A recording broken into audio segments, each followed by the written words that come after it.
It is a beautiful day in Miami. Temperature right now 76 degrees, and we go down to the fourth member of our team today, Chris Fisher. For the Ravens to improve to 5-0 against the Dolphins under John Harbaugh, he said they have to get pressure on Ryan Tannehill, contain him in the pocket, and get in his face. Last season, the Ravens were able to sack him 6 times last year here in Miami. As for the Dolphins, Joe Philbin told us the defense has to get off blocks, gain separation, and attack Justin Forsett. Miami can't afford to surrender 200 yards on the ground for a third consecutive game. Yeah, first time they've done that, Chris, since 1990, trying to fix that run defense against a very talented Justin Forsett. No doubt one of the key matchups in this big AFC game. Caleb Sturgis will kick it away. That's because Miami won the toss, and they have deferred until the second half.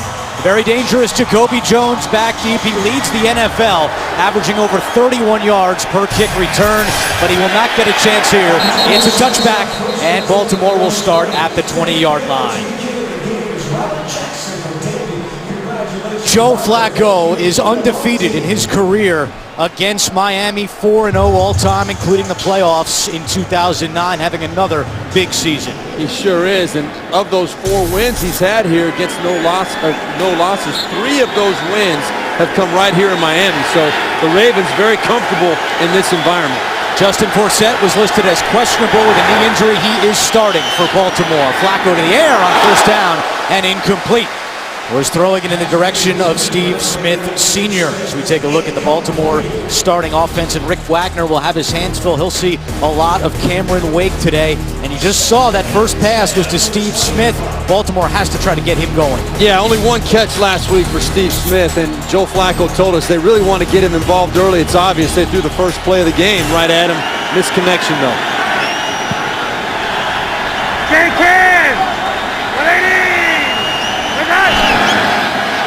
Back to the air on second down, Flacco. And that pass is caught. It is Steve Smith Sr. Only had 1 catch last week for 2 yards, but he's on the board here early as we look at the Miami defense, and Cameron Wake leads the team with 9.5 sacks. Jelani Jenkins coming off a career-high 16 tackles Monday night against the Jets, and R.J. Stanford makes his first career start. Yeah, and he was on the street just 2 weeks ago, signed just prior to the Jets game, and that first incompletion to Steve Smith, they went right at Stanford right away. Cortland Finnegan is not playing. He's inactive for a 4th straight game because of an ankle injury. 3rd and 2. And Taliaferro is met at the line, and he's not going to get there. Taliaferro did not have a carry in the last 2 games for the Ravens. He gets a big one early, and he's stuffed. Well, that's not a good sign for Baltimore. Justin Forsett, the number 4 rusher in the NFL, is a guy that's usually an every down guy, and he's not running in his first obvious run, short yardage situation. That tells us that maybe he's not 100%. He did have the knee injury last week. Missed a couple days of practice. So Baltimore goes 3 and out for just the 18th time this season. Only Green Bay came into the game with fewer 3 and outs, as Landry will return this one. And he's tripped up from behind, tackled at the 37-yard line. So a good start for the Miami defense. And here's Ryan Tannehill in his 3rd year out of Texas A&M, and he's thrown over 70% completions in his last 5 games. First time that's happened in the NFL in 2 years. Yeah, it's a rare occurrence, because you have to be so consistent over that many games, and that's hard to do in the NFL. And yet Tannehill in his 3rd year running an offense he's in the 1st year of, really having a strong second half of the season. Charles Clay in motion. And they give it to Lamar Miller on first down with some room to run up the middle. Now Miller trying to get to the outside, sheds a tackle, has the first down into Baltimore territory. A nice run of 15 by Lamar Miller. Well, one of the things about it is you see run defense. Miller's going to cut this back, and it's just a missed tackle. You see you can't shed the block. There's a missed tackle in the secondary. That's Darrell Smith, who can't get off the block, and the linebacker right at the point of attack, and the rest is just Miller making some guys miss. But that's one of the reasons your run defense suffers so much. A lot of times it's just guys missing tackles when they actually have a chance to make the play. Miller again. to the 46-yard line. As we take a look at the Miami starting offense, and Juwan James, the rookie, moving over to left tackle now with the injury to Brandon Albert. And saw Clay in motion. He is playing. Missed the last 2 games because of knee and hamstring injuries. Yeah, and they're happy to have him back. He comes into this game with 39 receptions and 3 TDs on the year. But I think more importantly, he's just a guy that Tannehill trusts, and there are certain matchups where he's a better option than anybody else on their offense. Tannehill fakes it to Landry, goes the other way to Miller. And Miller still putting the moves on. Another first down for Miami. A gain of 9, and the Dolphins move the sticks. As we take a look at the Baltimore defense, and as we mentioned earlier, Timmy Jernigan starts for the suspended Haloti Ngata. Terrell Suggs, 7 sacks on the season, including last week against San Diego. And in the secondary, Asa Jackson is back. Yeah, back from a foot injury. They kept him out, and this is a secondary that has been torched. They're hoping that Asa Jackson can provide some consistency and stability back there. Only 5 games played. He's been on IR, designated for return, and we have our first penalty flag of the day. Today's referee is John Perry. Offside, defense, unimpeded to the quarterback. Defense number 55, 5-yard penalty, first down. You know, we spoke about in the open about the Dolphins not going deep. That's one reason Ryan Tannehill has completed so many passes, is they're throwing everything underneath, and Harbaugh laughed and he said they don't go deep very often, but they will against us. But this situation right here, 1st and 5, perfect opportunity to take a shot. Damian Williams on the carry across the 30 and to the 28-yard line, a gain of 4. Penalties were a big problem for the Ravens last week. 14 penalties, and 9 were on the defensive side, including some offsides by Elvis Dumerville. There we saw Suggs on the previous play go offsides early. And those have an impact, and I like the way, Steve Tasker, you're thinking. Again, here, 2nd and 1. Obvious run situation. Nice to think about maybe mixing in play action, especially when you've been running it well so far.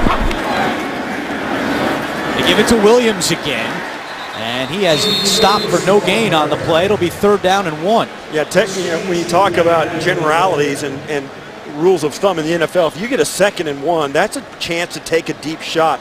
And Miami has been criticized for their inability or reluctance, some people think, to go deep. Now, certainly Ryan Tannehill completing 70% of his passes, it's hard to criticize that, but there's no question taking a few deep shots would really help Miami in the overall scheme of their offense. 3rd down and 1. Dolphins 16th in the NFL, converting 41% this year. And it's Miller, and he spins away. Did he stay on his feet? I think he did, and what an extra effort by Lamar Miller, but he's still going to be just a hair shy of a first down. Well, this was played tremendously well by the Ravens defense. You see right there, tackles missed in the backfield. They had Lamar Miller. What an incredible effort. That was Courtney Upshaw that had to tackle, should have had a tackle for a 3-yard loss. Although Miller did get held, they ruled his knee down, I guess, short of the first down marker. It is 4th down and 1. And the Dolphins, led by Joe Philbin, have sent out their field goal unit and Caleb Sturgis. This will be a 46-yard attempt to put Miami on the scoreboard. Sturgis' kick is right down the middle. Miami had a 2nd and 1, couldn't move the chains. They settled for 3, and the Dolphins out to a 3-0 lead. The Dolphins with a 7-play drive, capped off by the Sturgis 46-yard field goal. Lamar Miller at 27 total yards on that drive, both on the ground and through the air. The Dolphins out to a 3-0 lead in this critical AFC game against the Baltimore Ravens.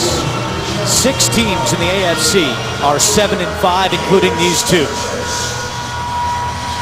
So Jacoby Jones once again back deep for Baltimore. And Sturgis with his 2nd touchback of the quarter. Joe Flacco coming back out for his 2nd series. The Ravens trail 3-0. The NFL on CBS is sponsored by Southwest Airlines. Book your low fare now at southwest.com. Jared the Galleria of Jewelry. And by Ford. Beautiful things happen when you go further.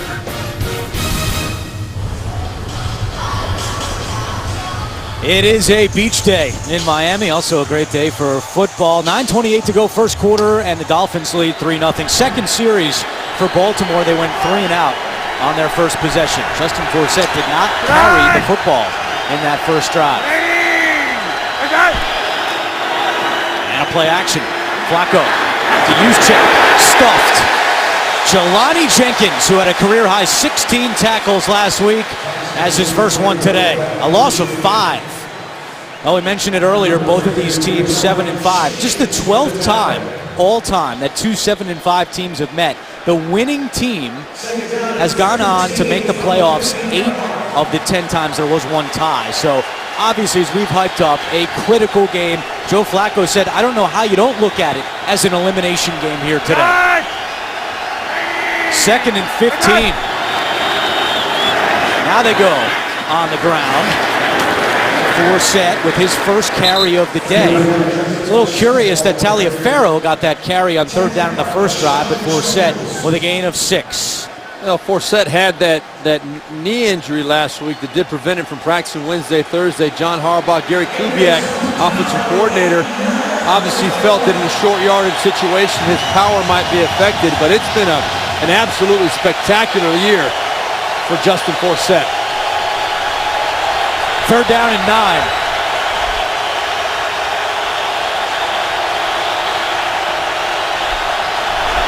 Movement on the line, and they blow this one dead. And it's going to go against the Ravens. Yeah, this is going to be a question of False start. Offense. Number 53. 5-yard penalty.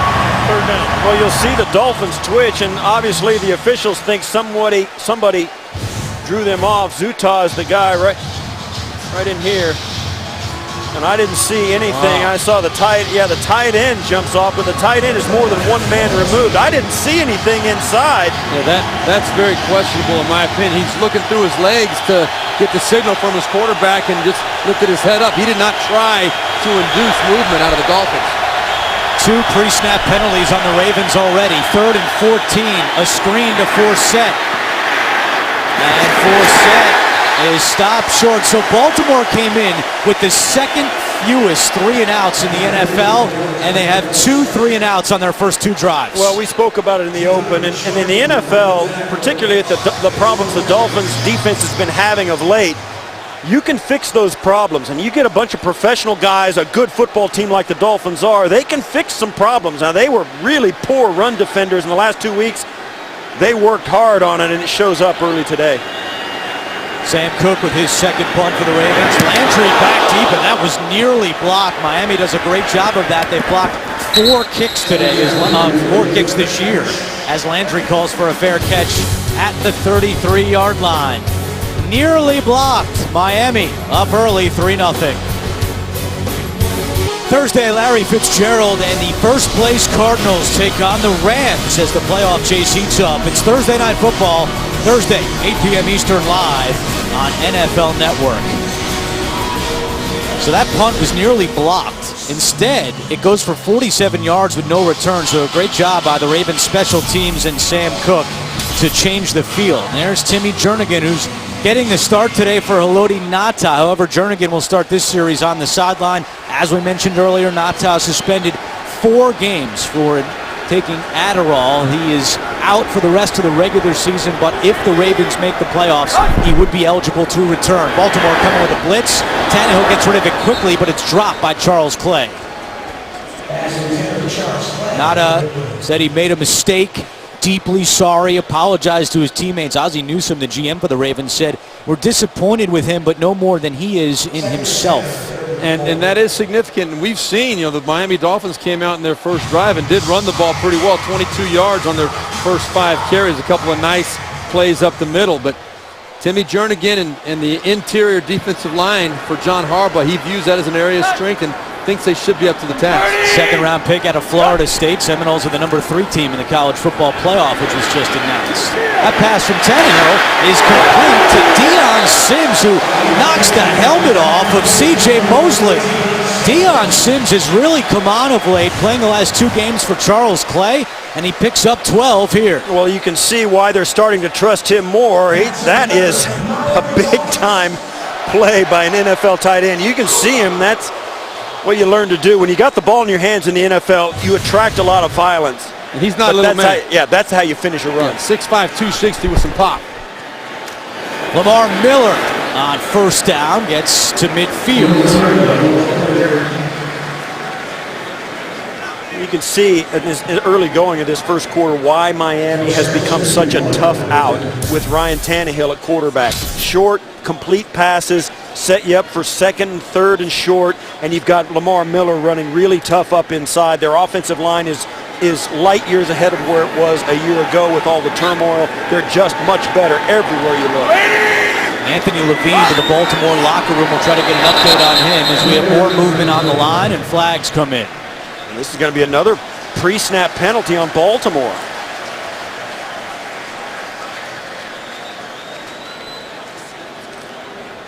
Neutral zone infraction, defense, number 98. The 5-yard penalty will result in a first down, Miami. Third pre-snap penalty today against Baltimore. This one on Brandon Williams. And that's just a lack of discipline. You know, you get those guys down inside, and certainly they're trying to cover for Haloti not as absent, make a name for themselves. Well, the other thing, too, you know, Ryan Tannehill was sacked 6 times last year in this game. So Tannehill, I think, trying to use the snap count to keep these guys from peeling back their ears as well. Tannehill pump fakes, comes back the other way, and that is complete. And it's Lamar Miller as Miami continues to pick up yardage here against this Baltimore defense, a gain of 7. All right, B-Sting. Yes, sir. Let me ask you a question. You're a quarterback. How much does that pump fake help, man? You see it, it is amazing that more quarterbacks don't use it. Well, you know, anything you can do to influence the defense creates more space to where you want to go with the football. You got to be convincing with it, though, because it throws the rhythm off if you're not really good about it. 2nd and 3. Tannehill to Landry, and he's got the first down. Landry leads the team with 57 receptions. You did say bee sting. We should probably explain what that means. Furlan got stung by a bee in Buffalo a couple months ago, and we all call him bee sting now. Yeah. Cat's out of the bag, thanks to Steve Tasker. Yeah, that's right. Yeah, I guess I should have gotten out of the locker room vernacular there. 1st and 10 for the Dolphins as we tick under 5 minutes to go in the first quarter.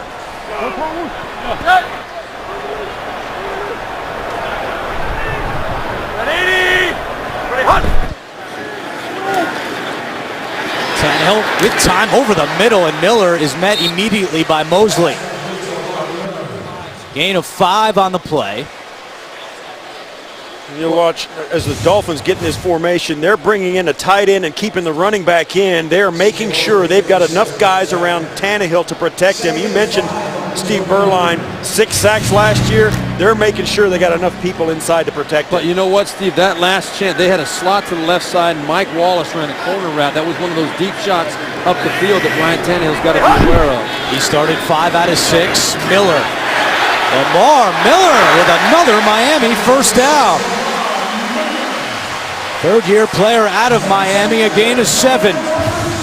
This is right up the pipe again. This is the same play they had success with on the first play of the game. You see Lamar Miller does a great job pushing it up into the line and then feeling that soft spot on the backside.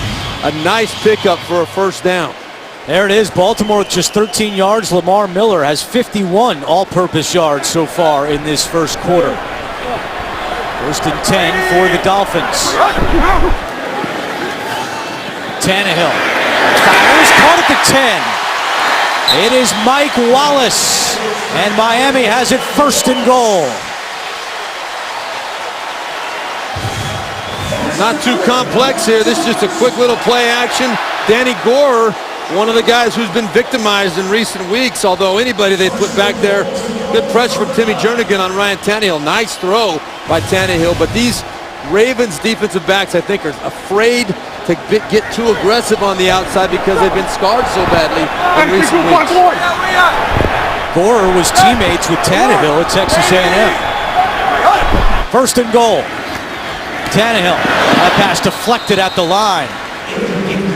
Looked like Lawrence Guy got a piece of that one for the Ravens. Yeah, another thing about that secondary, they've been scorched so much, and you brought it up, Steve Berline, in the open. This team has given up a lot of big plays, so naturally now the Ravens want to keep the lid on that defense all the time. So you're going to see the Dolphins take advantage of the underneath routes because the Ravens are just so afraid of getting the top off that defense and giving up another big play. Miami 25th in the NFL in scoring touchdowns in the red zone, just 50%. Second and goal. Miller to the 7. It will be third down for the Dolphins as we approach 2.5 to go in a fast-moving opening quarter. Well, we're seeing a concerted effort by Billy Lazor, the offensive coordinator for the Miami Dolphins, to see if this Baltimore defense can hold up on the inside. There you see where these teams rank in the red zone. But Billy Lazor not afraid at all to test the interior of the number 4 ranked rush defense in the NFL. 11th play of this drive. It's third and goal. Movement again on the line. And they're going to say once again it's against Baltimore. Infraction defense, number 91. After distance for the goal.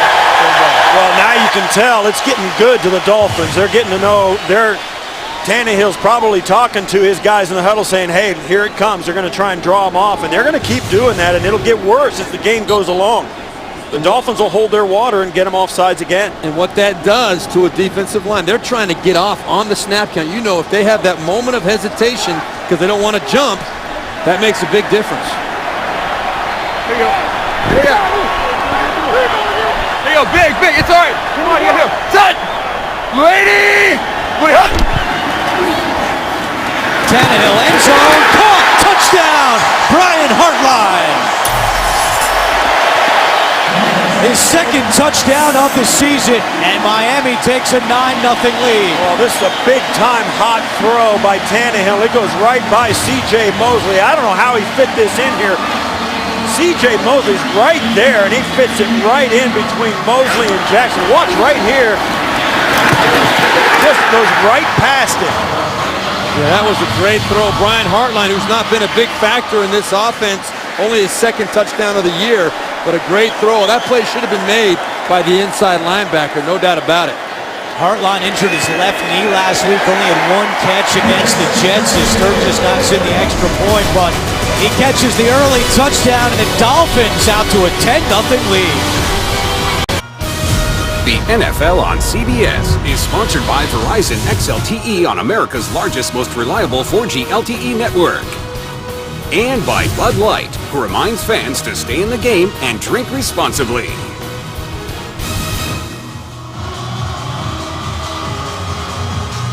A good start for the Miami Dolphins, playing their first home game since November 13th. Brian Hartline into the end zone. Baltimore's only run 6 plays on offense. Miami has 8 first downs. I'll tell you what, John Harbaugh, this team sounded and seemed ready yesterday when we met with him. They are sleepwalking so far to this point. A third touchback by Sturgis. The Ravens will start at the 20 when we come back.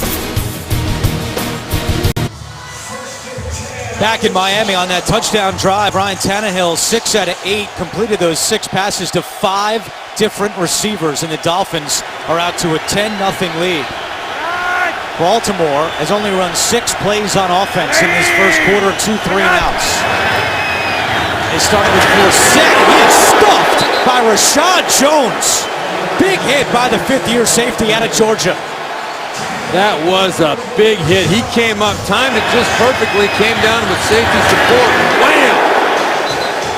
That was amazing. That was Derek Shelby that had him wrapped around the legs, and I don't think he's ever saw Rashad Jones coming. A tough 2 yards for Justin Forsett. It's 2nd down and 8.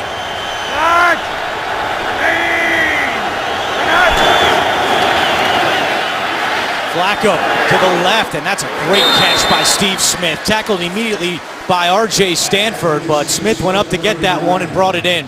Once again, trying to find R.J. Stanford making his first start And Steve Smith, you see, I mean, he got off to the fast start this season, and Joe Flacco told us yesterday we're trying to find a way to get him back on top. But Torrey Smith has certainly emerged, but Steve Smith, they need to be a bigger part. And he's such an emotional player. When he gets involved early, it changes his whole focus in the game. 3rd down and 1. Forsett. And he didn't get there. A 3rd straight 3 and out for the Baltimore Ravens. Jared Odrick leading the charge for the Dolphins. Jelani Jenkins told us when the offensive line of the Ravens starts to go sideways, it is their idea to get vertical through that zone run scheme and stop this play in the backfield, and they did. They are doing an outstanding job against this zone scheme in the early going. That's the end of the first quarter. The Dolphins lead 10-0.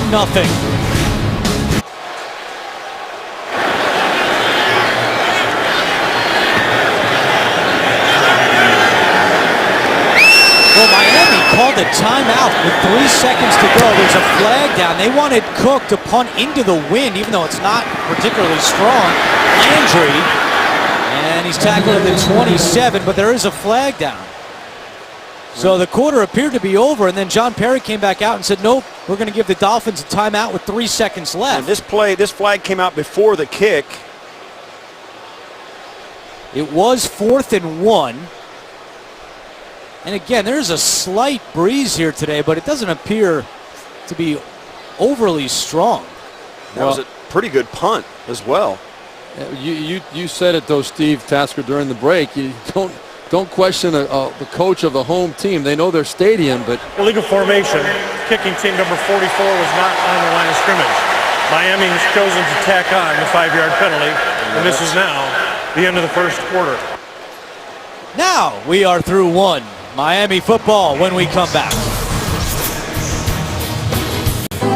NFL athletes grew up playing in communities all across America. Now, through NFL Play 60, they're encouraging kids in neighborhoods everywhere to come out and play for 60 minutes a day. To learn how, visit NFLrush.com/play60.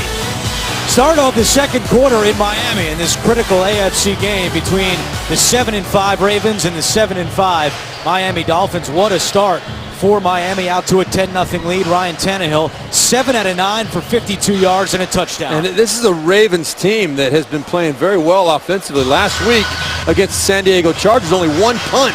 Today, 3 drives, 9 plays, 3 punts. And Baltimore with 5 pre-snap penalties in that first quarter. They had 14 penalties last week against the Chargers. It continues to be an issue for John Harbaugh's team. Different type of feeling for Miami. They played catch-up all week, all Monday night against the Jets. Different story here today as they're off to a nice start. Tannehill fires on the run, and it's caught by Wallace. First down at the 48-yard line, knocked out by Lardarius Webb.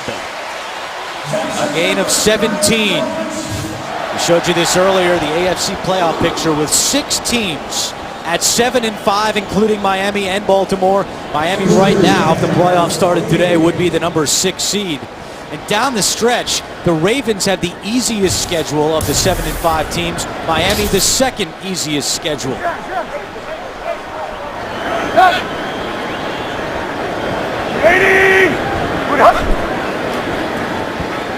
He'll play action. Chased by Suggs and sacked. The 8th sack of the season for Terrell Suggs. We go back to New York and update JB and Coach Cowher. Harvard in the action. Yeah, Harvard's Desmond Bryant's going to sack Andrew Luck. Recovered by Craig Robinson. 7-0 Cleveland. Keep an eye. Brian Hoyer has already thrown 1 interception. Andrew Catalan. Steve Tasker. Welcome back, Steve Tasker and Steve Burlock. Very nice. Yeah, Cleveland, one of those 7-5 teams. Of course, last week, Steve Tasker watched his son Luke play in the Grey Cup for Hamilton. Came up just a little bit short, Mr. Tasker. Well, I don't want to get into it. Fair enough. 2nd and 18. After the sack by Suggs, and Sims makes the catch at the 45. It'll be 3rd and long for Miami. Well, we saw 2 consecutive bootlegs by Miami. The first one was a tremendous job by Ryan Tannehill getting outside. Suggs had had a shot at him, but Tannehill showed his athletic ability, made a great throw for 17 yards. Billy Lazor decided to come right back with it on the next play, and Suggs was not fooled that time, made him pay for it. Now they're facing 3rd and long. 3rd down and 12 for the Dolphins. Pressure coming. Tannehill steps up, fires, and it's dropped. That was a good pass to Brandon Gibson. He should have had it, but instead, Miami will have to punt. Well, I think Miami got away from their philosophy. They started rolling Tannehill out, which is a good thing usually, but they were having such success with him getting a quick release, the 5-step drops and getting rid of it right here. Another example, you got to pull that in. He puts some pepper on it, and it comes in high, no question, but that is an easy catch for a 1st down. So Gibson with the drop, which means we'll see Brandon Fields for the first time today. 8th-year punter out of Michigan State. A 54-yard average on Monday night against the Jets. Jacoby Jones, fair catch at the 14-yard line. 12:46 to go in the first half. Joe Flacco and the Ravens down by 10. Back in Miami, aerial coverage of today's game is provided by MetLife. 12:46 to go first half. Dolphins out to a 10-0 lead. With the Steves, Berline, and Tasker, and Chris Fisher down on the sideline, I'm Andrew Catalan. We thank you for joining us. Week 14 of the NFL on CBS. Flacco to the air. And he finds his man out of the backfield, Taliaferro down the sideline. And that is the first down today for the Baltimore Ravens. Well, Joe Flacco's had great protection all year. You see right there, he had time to really get through his progression. He's only been sacked 15 times all year, which is 2nd best in the NFL. And he knows this offense very well. At this point in the season, Gary Kubiak is a great teacher. Flacco knew exactly where to go with that football. Nice. Significant gain, finally a 1st down for Baltimore. And the first 3 possessions, they only had 22 total yards. That play went for 20. Taliaferro again across the 35 and some room. We go back to New York and update JB and Coach Cower. A big matchup, Coach. Yeah, AFC North matchup. Pittsburgh Steelers off the play action. He hit Heath Miller 1 yard out. 7-0 Pittsburgh in the 2nd. Andrew, Steve. Guys, thank you. Taliaferro has not been used much the last few weeks, ever since that Week 9 fumble against Pittsburgh. But we've seen a lot of the rookie out of Coastal Carolina so far in this first half. He got 9 on that last play. It's 2nd and 1 for Seth. And he moves the chains to the 46-yard line, a gain of 3. Well, what have you guys seen from this Baltimore offense? They had such a great start last week against San Diego, but sluggish out of the gate. Yeah, you know, and we talked to John Harbaugh. He was so confident, almost overconfident about how well his offensive line, I don't say that in a negative way, he just feels very good about his offensive line. But to this point, until this drive, the Miami Dolphins have been more physical up front. Maybe now they're starting to settle in a little bit.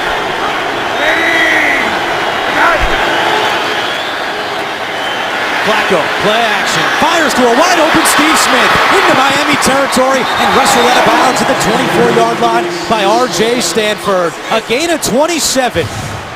Well, look out if you're Miami right now. If this Steve Smith starts feeling like he's got the mojo back, it's going to be a long day for you. He's that kind of player. He's already got now 3 catches for 43 yards. I've gone through him a couple more times. If he starts getting that confidence going, and Torrey Smith on the other side, this is a whole different dynamic for the Baltimore Ravens offense. First time today that Baltimore is in Miami territory. Flacco has had 6 straight completions.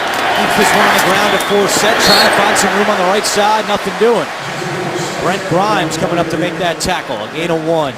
We spoke to Flacco yesterday, and he talked about getting Steve Smith more involved, and the more they can run this football and play action like you see here, just going right off tackle, and they're trying to knife that in there, but they've got to get everybody involved. There's a lot of playmakers on this Baltimore offense, and it's all keyed by Joe Flacco. He's good enough to get them involved and make those throws.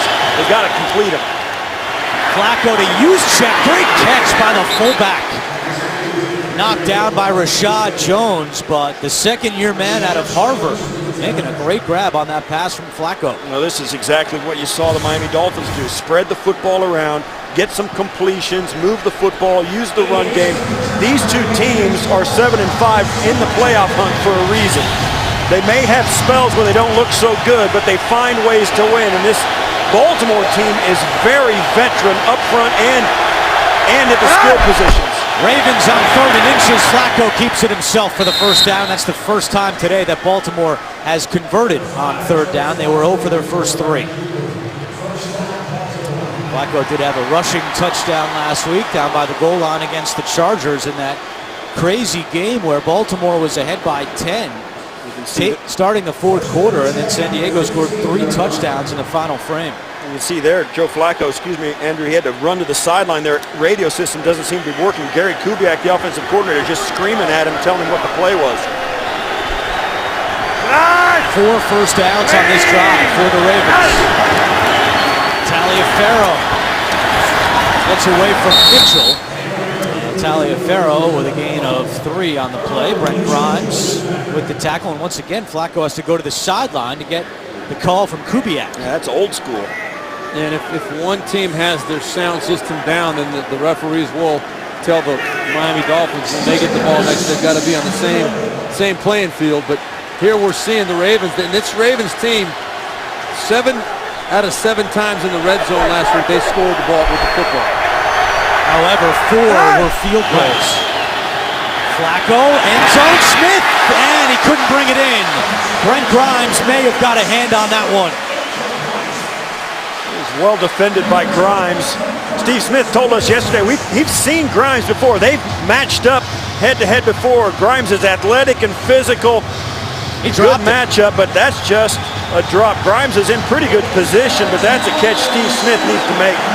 He's been plagued by drops of late. Had a couple last week and then here today. I guarantee you he expected to make that catch. 3rd down and 6.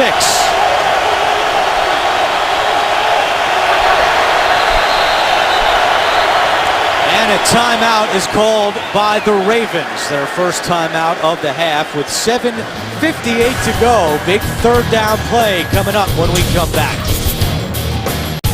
The NFL on CBS is sponsored by T. Rowe Price. Understanding the connections of a complex global economy. Invest with confidence. PlayStation 4. Greatness awaits. And by Frost Brewed Coors Light, the game's most refreshing beer.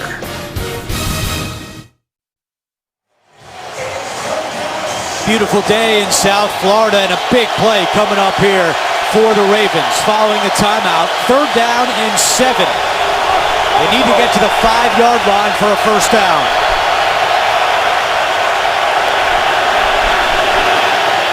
Pressure coming. Flacco tosses one up, end zone, intercepted.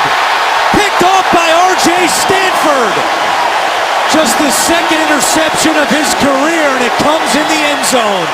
Yeah, Joe Flacco's mad at himself. He threw this on a back pedal. Pressure was coming. He threw it absolutely up for grabs, and Stanford comes down with it. And Joe Flacco had gone 3 consecutive games without an interception. To have it in this way, he was under pressure. Miami came with the blitz. They had one-on-one coverage. Joe Flacco in that situation has got to be smarter with the football. That ball should have been thrown out of the back of the end zone, ensuring at least 3 points. It's Flacco's first interception since November 2nd, that Sunday night game in Pittsburgh.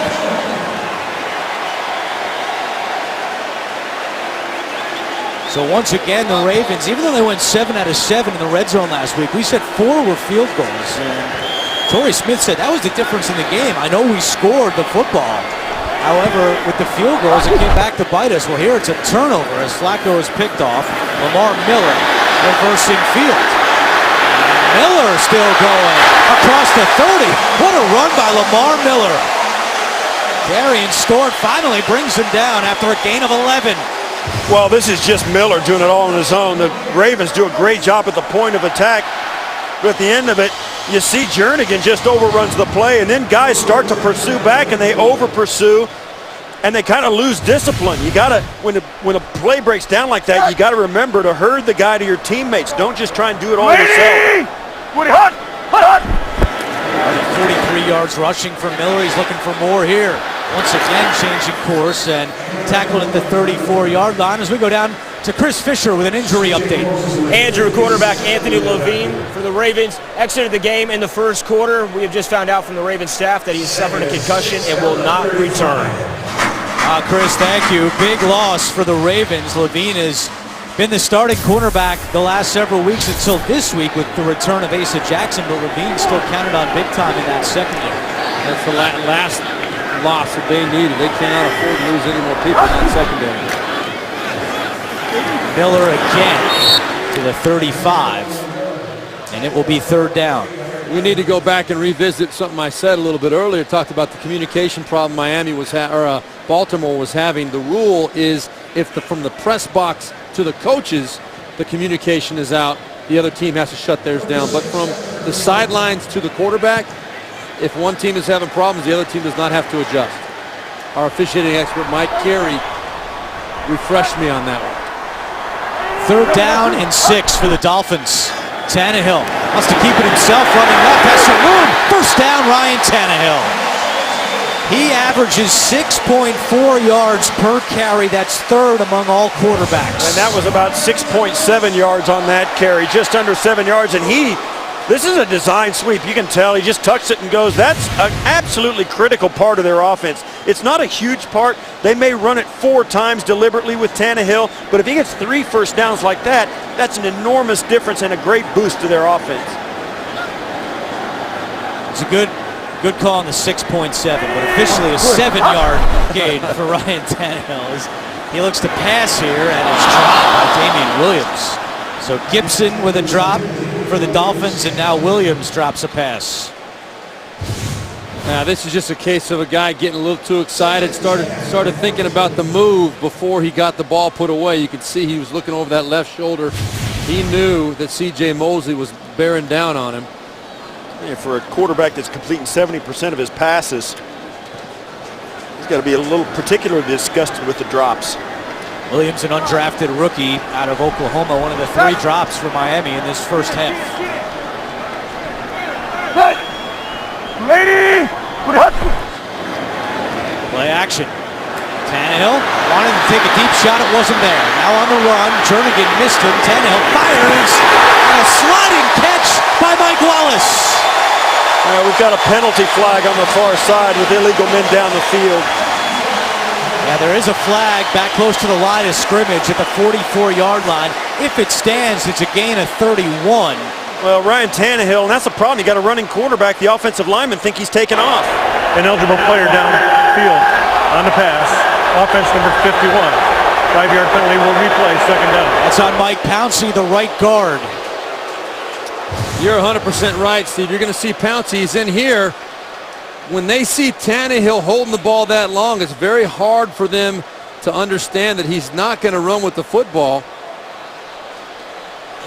It's pretty ticky-tack. I mean, there's one offensive lineman. It didn't look like to me like it was Pouncey. It looked to me like it was the left tackle, maybe Jawan James. It was 3 or 4 yards down the field, but that was not, I don't think, a significant penalty. The first one today against the Dolphins wipes out the 31-yard completion to Mike Wallace. It's 2nd and 15. Inside 5 minutes to go, first half. Pressure coming from Dumerville, and he strips the ball. The ball is out, and Deion Sims falls on it. Elvis Dumerville came around quickly, knocked it out of Tannehill's hands, but Miami recovers. A loss of 11. Well, this is Dumerville's 13th and a half sack. You see him off the left side there, just runs right by right tackle Dallas Thomas, and he is a natural pass rusher who's got what a lot of shorter pass rushers like Dwight Freeney and Elvis Dumerville. There's a few others. They call it that natural leverage because they're already below that big offensive tackle. Yeah. What a great season he's having off the edge. Third down and 26.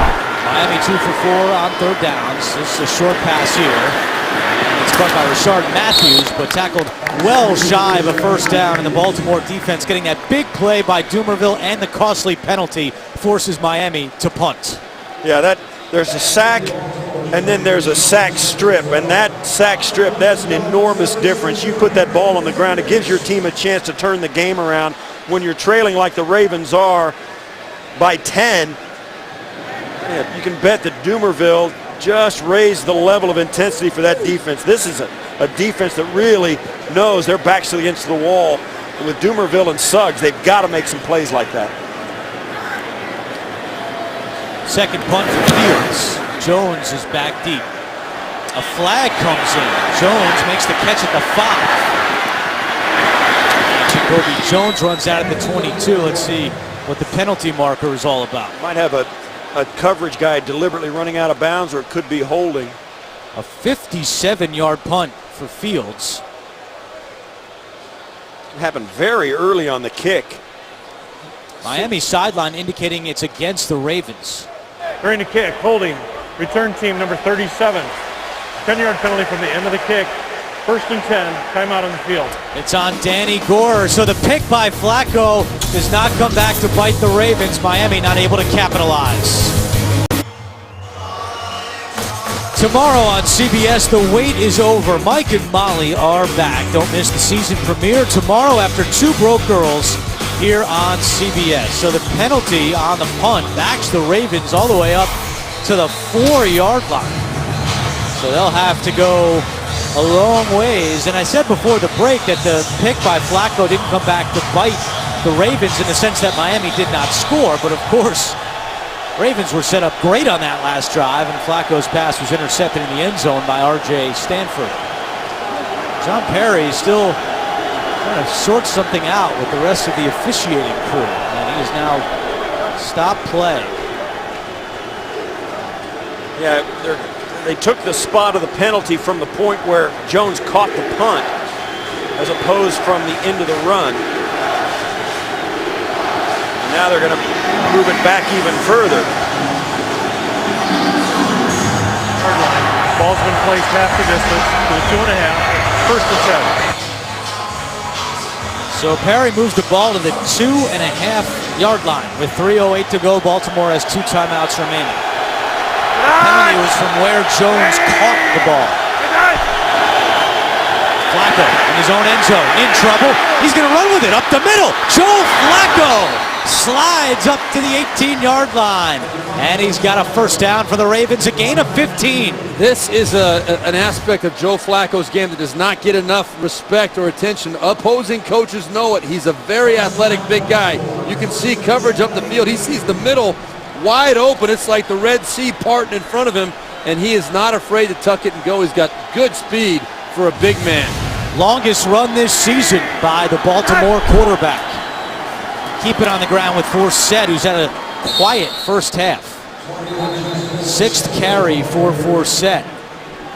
And again, he did not practice Wednesday or Thursday because of a knee injury and was limited in practice on Friday. Officially listed as questionable. Did get the start today, but 6 carries for just 18 yards. Yeah, Steve Berline, you and I were talking. It doesn't seem like they're relying on him like they do normally, even though he's leading the team with carries. There's some instances where you expect him to have the ball in his hands.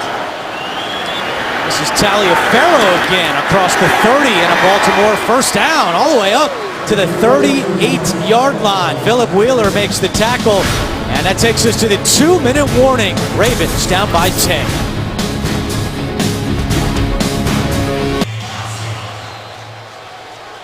.154 to go. Ravens have it 1st and 10. 3 plays on this drive, all 3 runs by 3 different rushers. Now Flacco in the air, fires off the hands of Steve Smith and incomplete. Joe Flacco's got to make this throw. He makes this throw in his sleep. He had a good pocket. He was wide. He's still having to run over to the sideline to get the plays from Gary Kubiak, but that's wide open. There's nobody impacting his. I've got his arm hit.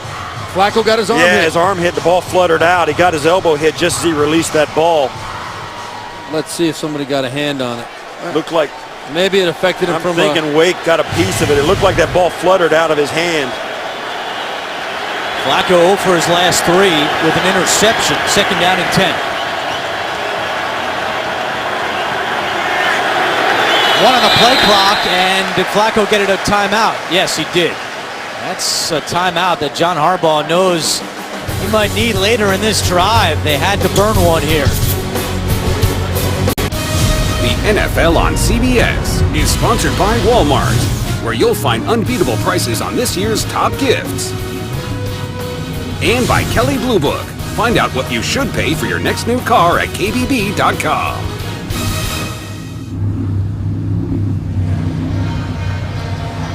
Back in Miami and coming up on the Verizon Halftime Report, join JB, Tony, Bart, Boomer, and Coach Cower. All the latest NFL scores and highlights, as well as a preview of Thursday Night Football on NFL Network. That's all coming up on the Verizon Halftime Report. So, because the play clock was winding down, Baltimore had to use a timeout. They only have one remaining with 1:50 to go in the first half. Miami showing blitz. A lot of people up at the line of scrimmage. Flacco steps up, fires, and that is caught by Aiken, who's got a first down at the 49-yard line. 17th catch this season for Kamar Aiken. Good job standing in the pocket by Joe Flacco. Offensive line really stepping up and playing well on this play, giving Joe Flacco enough time to get that ball out of there for a nice conversion. Clock still running, 1:20 to go. First and 10. Flacco, pump fakes, brings it back, now fires left, there's a flag down, the pass is caught by Aiken again, who runs out of bounds at the Miami 38-yard line, but the penalty flag on the far side of the field, close to the 40. Holding, defense, number 21.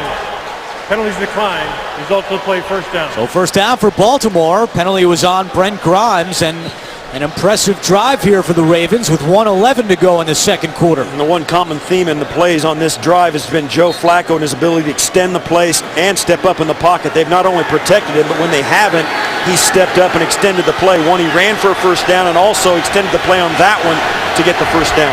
Baltimore thinking touchdown, but keep in mind they have an excellent kicker in Justin Tucker. Flacco over the middle, caught by Marlon Brown, and he's very close to another Baltimore first down. Jelani Jenkins with the tackle. Well, I like what Miami's trying to do. They're coming with pressure off Joe Flacco's backside, but Baltimore very prepared, able to handle it, and they have an answer for a nice pickup again. It is a first down, a gain of 10. Flacco quickly to Aiken, makes the catch at the 20. It's a gain of 8 as Baltimore continues to move down the field. 40 seconds on the clock, and now it's stopped. Just to place the ball, now the clock running again. Baltimore just the one timeout as Tucker loosens on the sideline. Flacco over the middle, and it is caught by Daniels. What a juggling catch by the tight end. That is an incredible catch by Owen Daniels. Rashad Jones had incredible coverage on him. Flacco just spikes the ball there. Yeah, spikes it with 12 seconds left. John Harbaugh ran down the field telling his receivers, you got to get back to the line. I don't want to use my timeout there. So he spikes it. It's second down. Yeah, and this has been a masterful drive by Joe Flacco, using all his receivers and all his weapons, all totally by the pass, unless it was Joe Flacco running it here at the end as they get inside of 60 seconds. Gary Kubiak there urgently trying to get the message into the huddle. But this is where the veteran quarterback has made the difference. Yeah, and you can still, saving that timeout, that still opens up the middle of the field if they don't get it into the end zone. So they've got their full arsenal available on this play. 10 straight quarters at home that Miami has not allowed a touchdown. Baltimore trying to change that, second and goal. Flacco quickly, and it is caught by Aiken at the 2, and now Baltimore will have to use its final timeout with 8 seconds remaining. Kamar Aiken has been a big part of this drive for the Ravens, and now with 8 seconds left, can you run the ball or do you have to throw it?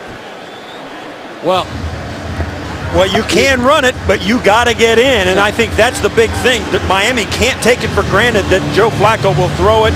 But there's no timeout, and I think the smart thing is put it in Joe Flacco's hands, let him try and gun it into the end zone. They will not run the ball here. There's no way, because of the fact that, number one, Miami's been pretty stout on their short yardage defense to this point.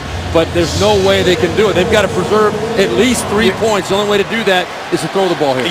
What you might want to do is roll Flacco out so he has an option. If he finds the opening, or if he thinks he can stick it in or extend it across, that would be the way you run it in. But as of now, I think you're right. You got to throw it. It's 3rd and goal, and now a timeout by the Dolphins. Yeah, the Dolphins saw that the Flacco was under center with Forsett in the backfield, and they're saying, wait a minute, maybe they will run it. I think they wanted also. That's a good deep. They got 3 timeouts. Why not let the Ravens break the huddle? Either force them to go to a different personnel group or different formation, or you can at least make the defensive adjustments for that formation they were lined up in. Yeah, now they're bringing in Audric and Shelby as well into the game, bringing in a couple of defensive linemen. Kamar Aiken has 4 catches on this drive. His career high in receptions is 4, so he's matched his career high on this drive for Baltimore, the second-year man out of Central Florida. Yeah, as you said earlier, only 16 catches on the year coming into this game. So Forsett is the running back on 3rd and goal. 3 receivers set. Flacco rolling right, gets rid of it to Steve Smith. Touchdown Ravens. Steve Smith Sr., his 6th touchdown of the season. And a clutch throw by Flacco with 2 seconds on the clock. Well, this play goes all the way back to the Bill Walsh days with the San Francisco 49ers. It's called sprint right option.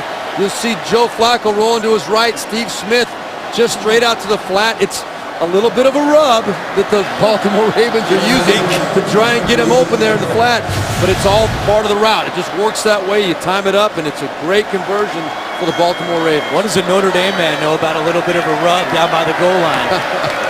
Well, how about the Ravens going 97 yards on that drive and scoring with 2 seconds remaining? You just see they just forced the safety, or the corner, R.J. Stanford, to go over the top, which gave Steve Smith the room to catch that ball. Tucker for the extra point, it's good. Flacco now 14 out of 19 for 132 yards, and we've got a 3-point game.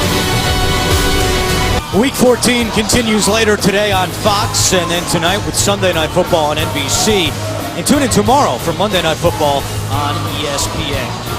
The Ravens with their second 97-yard drive in 3 weeks. They also had one against the Saints on Monday night, a 12-play drive. That only took 3 minutes and 6 seconds. That is just a clutch spot for Joe Flacco and the Baltimore offense. Yeah, that was huge for Baltimore to come with I mean, anything. They needed to get something on the board before the half. A touchdown is just absolutely ideal scenario. Tucker with a touchback, so no time comes off the clock. Miami has 1 timeout left. See what Joe Philbin decides to do. Don't forget, coming up, Verizon Halftime Report with JB, Tony, Bart, Boomer, and Coach Cower for all the latest NFL scores and highlights, as well as a preview of Thursday Night Football on NFL Network. It's all coming up on the Verizon Halftime Report. Miami does get the ball to start the second half. They won the opening toss and deferred. Yeah, this is going to be a straight kneel-down situation. There's nothing good that can come out of trying to run a play here. And if you're the Ravens, you go in the locker room feeling pretty good. You did not play well, especially in that first quarter.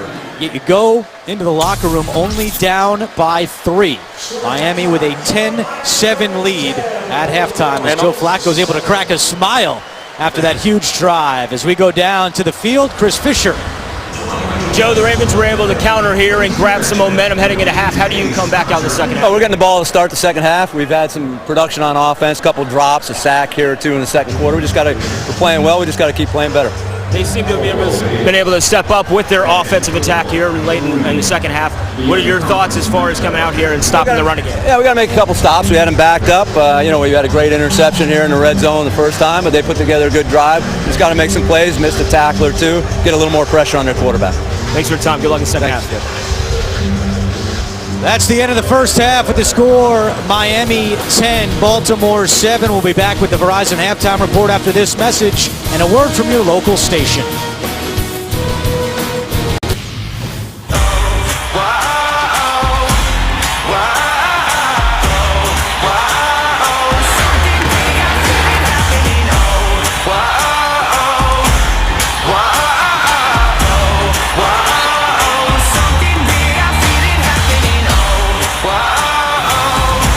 Start of the third quarter in Miami. The Dolphins have a 10-7 lead on the Ravens. Let's take a look now at the Bose game changer, and right before the half, Steve Smith Sr. comes in motion. Joe Flacco rolls his way and finds Smith with just 2 seconds on the clock for Baltimore's only touchdown of that first half. Back in the booth with the Steves, Berline and Tasker. I'm Andrew Catalan. Close game, kind of what we expected. And if you're Baltimore, you got to be feeling pretty good. A sluggish first quarter, yet only down by 3. Very sluggish first quarter. You're 100% right, Andrew. Baltimore considers themselves, I guarantee you, very lucky. First 3 drives were 3 and outs for them, while Miami was looking very efficient both sides of the ball. They had the red zone interception by Joe Flacco, which was a terrible decision that Miami did not capitalize on in terms of scoring, but it cost the Ravens at least 3 points. But the last drive of the first half, they got it going, had that 97-yard touchdown drive that really kept them in this ball game. They go in at halftime feeling pretty good about things. Ryan Tannehill, 10 out of 14 in that first half for 88 yards. There were 3 drops by Miami receivers. How about the total yards in that second quarter? 171 for the Ravens, just 38 for the Dolphins. So Baltimore with a lot of momentum here to start the second half, although Miami will get the football because they deferred the opening coin toss. And it is a touchback. The Dolphins will start at the 20 as we go down to the field and check in with Chris Fisher. Andrew, wind was a factor according to John Harbaugh. That's why you saw all your scoring going toward the north end zone in the first half. And he said those second quarter adjustments that he made, he plans to stick with those. They're going to have a lot more confidence coming out. Yeah, Chris, it's a great point, something we discussed up here in the booth as well at halftime. All the points were scored going the way Miami is going right now to start this third quarter. Ravens this year 1-4 when trailing at the half. They're down by 3. And we have a flag and a false start against the Dolphins. Well, the Dolphins have been a very good third quarter team this year in the NFL. As they False start, offense number 64, 10-yard penalty, first down. You talk about what's going to happen in the second half. Here's your adjustments, guys. Yeah, for the Dolphins, they got to keep their balance. They ran the ball well, threw it well. They completed a high percentage of the passes. They've got to feel good about their balance. And the Baltimore Ravens, you see it right there. They had 5 pre-snap penalties. They got to play smart. They were shooting themselves in the foot, had the red zone turnover as well. So if they play smart, they have a chance to get control of this game. Tannehill feeling the heat. Escapes, chased by Williams. Now Dumerville gets to him, and Tannehill's able to throw it away. Good pressure by that Ravens front 7.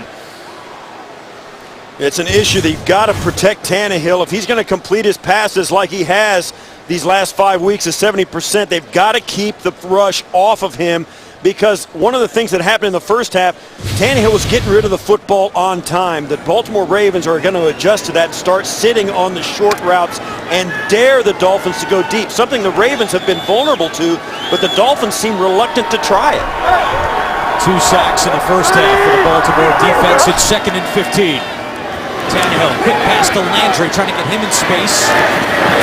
There wasn't much space there. Landry gets to the 20-yard line. It'll be 3rd down. Well, Steve Tasker hit on this just a few moments ago, but Miami is an NFL best plus 79 in the third quarter. No team has scored more points in the third quarter than the Miami Dolphins. Well, Steve Tasker was also right about something else, Andrew, and that was that the Dolphins, and he's been saying it all game, the Dolphins need to find a way to make some plays up the field. I don't think they've even challenged this secondary with the design deep throw yet today.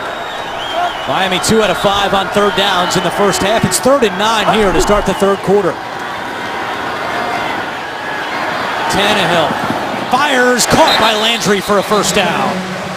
Jarvis Landry leads the team in receptions. It's a gain of 13. And that is an enormous conversion here early in the third quarter. Tannehill gets a lot of time by rolling out, and Jarvis Landry, and I think rightfully so, he was really upset. He ran into Terrence Cody. Yeah. Over there and gave him a little forearm. He's also working against Asa Jackson. They were tangled up at the top of that route. I'm surprised there was no penalty called. Movement on the line, and a flag comes in, and another false start against the Dolphins. They're 2nd on this drive. False start, offense number 80, 5-yard penalty, first down. It's on the second-year tight end, Deion Sims out of Michigan State. That's just a lack of discipline. I don't know. You come out of halftime, you think you're kind of refurbished, you got a chance to make some adjustments, you're a good team on third down, you come out and the first 2 first downs you get in the second half, you're jumping off sides and putting you at 1st and 15. It's just lack of discipline. Tannehill wide open is Landry. He's got it at the 40, and a good tackle there by Will Hill as a flag comes in at the 35-yard line. Will Hill had to make that tackle, otherwise Landry had a lot of room to run. Ineligible player downfield. Offense number 51. 5-yard penalty. Will replay. Second time that Mike Pouncey has been called for being downfield, the right guard, and the third penalty on this drive. Yeah, and Mike Pouncey, it was not Mike Pouncey in the first half. I don't know who it was, but right here you're going to see if he's running downfield. I mean, that's not a penalty. Yeah, he's at the 30-yard line. He's at the 30-yard line when Tannehill throws that football. I don't know. We have not seen that penalty all year, and today we've seen it twice. It was called on Pouncey in the first half. You just didn't agree with the call. Well, the furthest offensive lineman down the field was Jawan James, who was 3 yards down the field. Pouncey wasn't even that far down the field. So it's 1st and 20. Tannehill in trouble, gets rid of it, a floater, and it's incomplete. Was trying to get it to Sims, but once again, pressure by the Ravens. And Tannehill gets up a little gingerly on that good pressure. It was a nice inside move by Pernell McPhee that collapsed that right side down. Looked like Tannehill might have got his legs rolled up a little bit. These two teams played last year, and the Ravens sacked Tannehill 6 times. 2 sacks today, but there's been a lot of pressure, as you see right there. Quick pass to Wallace. Wallace to the 30. Tackled at the 32-yard line. It'll be 3rd down and long for the Dolphins. Danny Gore makes the tackle. Back to that downfield situation. I mean, that right there again was another one of those quick screens. They seem to be emphasizing, or at least paying a lot of attention to that from the Miami Dolphins side of things. We don't know anything, but it could be that John Harbaugh has alerted the officials. Say, listen, we're catching on film. They're getting down the field on the quick screens. That could be one issue, but even the second one they just called, I did not agree with at all. It's 3rd and 11 for Miami.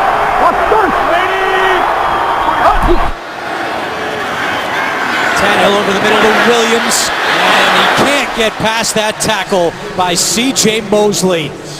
6th in the NFL in tackles, tops among all rookies, and that's a big one right there. Well, I'm not going to fault Tannehill for taking the check down in a 3rd and long situation. The Ravens are encouraging and enticing that short pass, but Billy Lazor and his offensive staff have done a masterful job with Ryan Tannehill this year, but they've got to find a way to stretch this defense and make some plays up the field.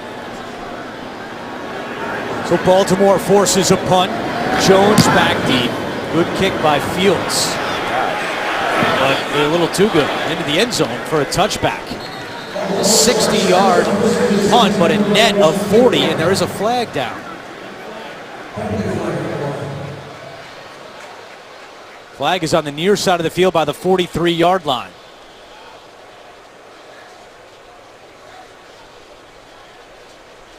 Just past the line of scrimmage. It was 4th and 4. Ineligible player downfield on the kick. Offense, number 98. The 5-yard penalty will be added to the end of the kick. Timeout on the field. So another ineligible man downfield against the Dolphins. It's Baltimore football. Huge game in the AFC. Miami leads Baltimore 10-7. 11:32 to go in the 3rd quarter. Both teams at 7-5, right in the thick of that playoff chase with 4 games to go in the regular season. 1st down and 10. Dolphins only had 1 penalty in the first half. 4 penalties already in the second half as Forsett gets close to the 30-yard line. We talked about it during halftime. A slow start for the Ravens. 3 consecutive 3-and-outs to start the game. Then the interception in the end zone by Flacco, but they responded with that 12-play, 97-yard drive right before the half. And because their defense started to pick it up in the second quarter as well, they kept it close, and now it's a 3-point ball game. And Baltimore really must feel really good about its opportunity to come in and get this victory on the road.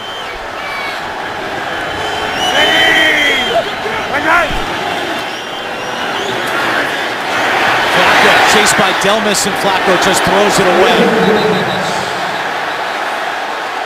Flacco's out of the tackle box. Yeah, and the ball crosses the line of scrimmage. Either the fans not familiar with the rule, they just see him throwing the ball away to avoid the sack, but that's designed to protect the quarterback, give him a way to get rid of the football. He's out of the pocket. It was close, but that's Joe Flacco, believe me, the quarterbacks are very familiar with the intricacies of that rule. He knew what he was doing, and he knew he'd get away with it.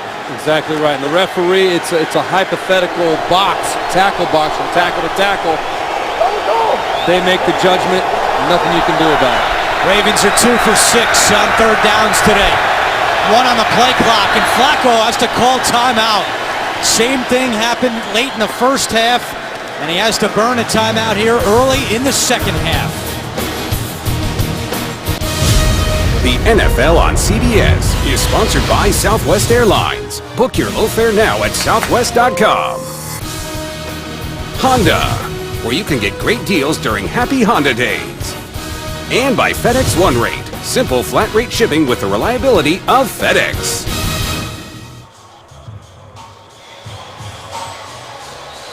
Back in Miami, and a big third down here for the Ravens. They've converted 2 of their last 3 third downs. This is a 3rd and 7.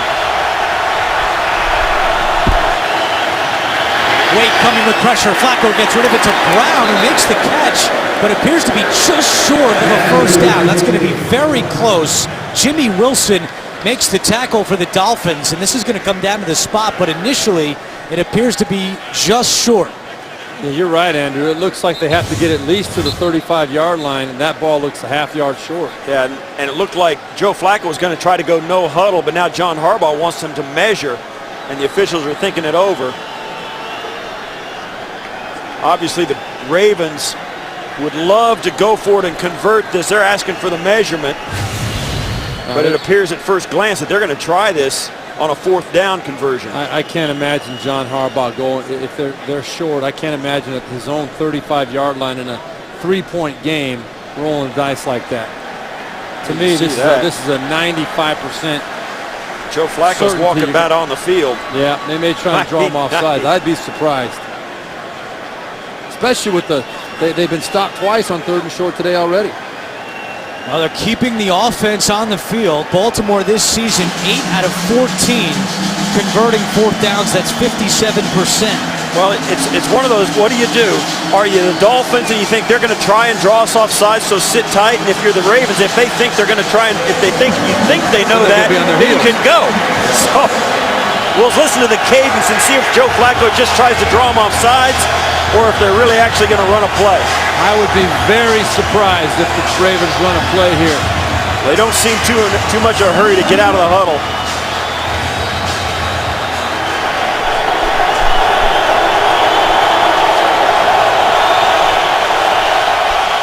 Fourth and 1.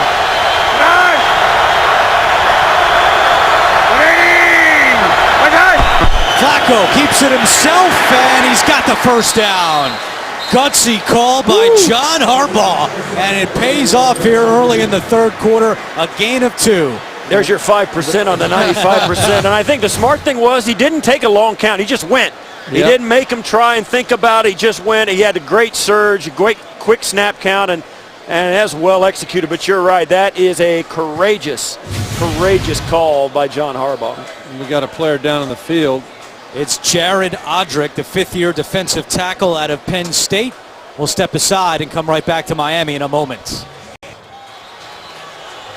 Jared Odrick was able to walk off under his own power, now getting some treatment on the sideline. We'll keep an eye on that. It's a 1st and 10 for the Ravens. Flacco has now converted a 3rd and 1 and a 4th and 1. Looking to take a shot.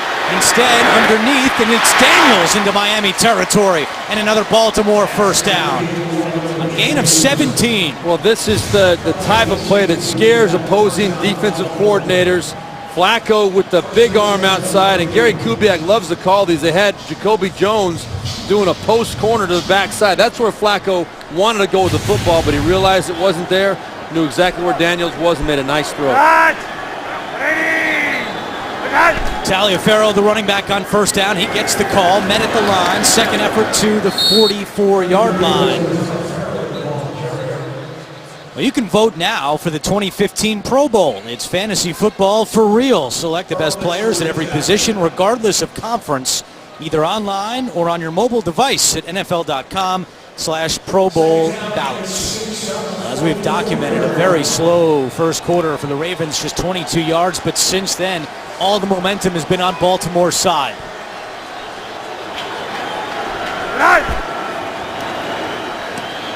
Flacco fires to a wide open Jacoby Jones, spins, runs down the sideline, forced out at the 25-yard line. Jacoby Jones had a couple of catches last week. They're getting him more involved in the passing game. It's a gain of 18 right here. Well, this all started, Miami came with the blitz. Watch Lorenzo Taliaferro, number 34, right there, picking up that blitz. That is what allowed Joe Flacco to step and make this throw. Jelani Jenkins had a clear run at Flacco. These running backs in the NFL have got to step up and meet that guy coming full speed. Great job by Taliaferro. First catch today for Jacoby Jones. It's 1st and 10. Flacco is 10 out of his last 12. Taliaferro stumbles, gets back to his feet, and trying to push the pile forward, tackled close to the 20-yard line. And this is the first drive by either team going from the left part of your screen to the right part of your screen. That direction of the field seems to be a more difficult way to move the football, and yet the Baltimore Ravens getting it done here in the third quarter. Great balance on their offense, and you said it. You see Flacco once in a while, he'll have the home run shot deep on the play action, but if it's not there, he's always got an outlet. Miami, we have yet to see them send a guy deep even for a look.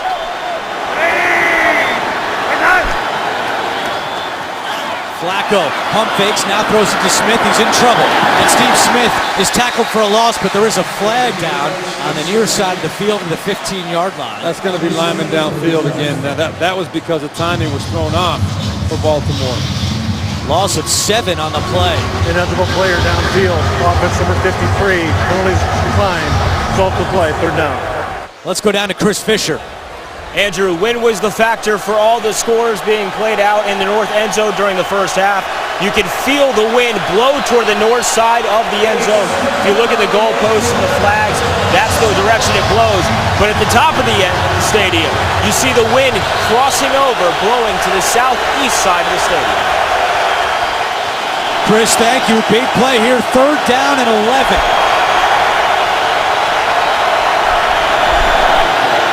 Flacco out of the gun. Has time. Over the middle to a wide open Brown. Jumps over a defender, and he's got the first down. He leaped right over Delmas for a gain of 14. What a great play call by Gary Kubiak to understand coverages and tendencies in the Dolphins. He had the perfect play called. Flacco through his progression finds Brown, and what an athletic finish to the play by Marlon Brown. Big 3rd down pickup for Baltimore. 14 yards for number 14, and Baltimore on the red zone, running the 11th play of this drive. Play action, Flacco, end zone, touchdown, Kamar Aiken. His 2nd touchdown of the season, and for the first time today, the Ravens have the lead. Fantastic look and throw by Flacco. He had plenty of patience. They have protected him so well on this drive, and it shows through the play action pass, and he goes over the top, right down the middle of the formation, right over the top of Louis Delmas, who's following Aiken right across the field, and Aiken right at the back of the end zone. What a perfect throw. Great play design, great execution, great protection by the Ravens. A new career high for Aiken. That's his 5th catch of the game. Came in with just 16 catches the entire season. Extra point by Tucker is good. And the Ravens now take a 14-10 lead. Flacco to Aiken, Baltimore on top. The NFL on CBS is sponsored by Chase Freedom. Get your cash back and activate bonus cash back today. And by K Jewelers. Every kiss begins with K.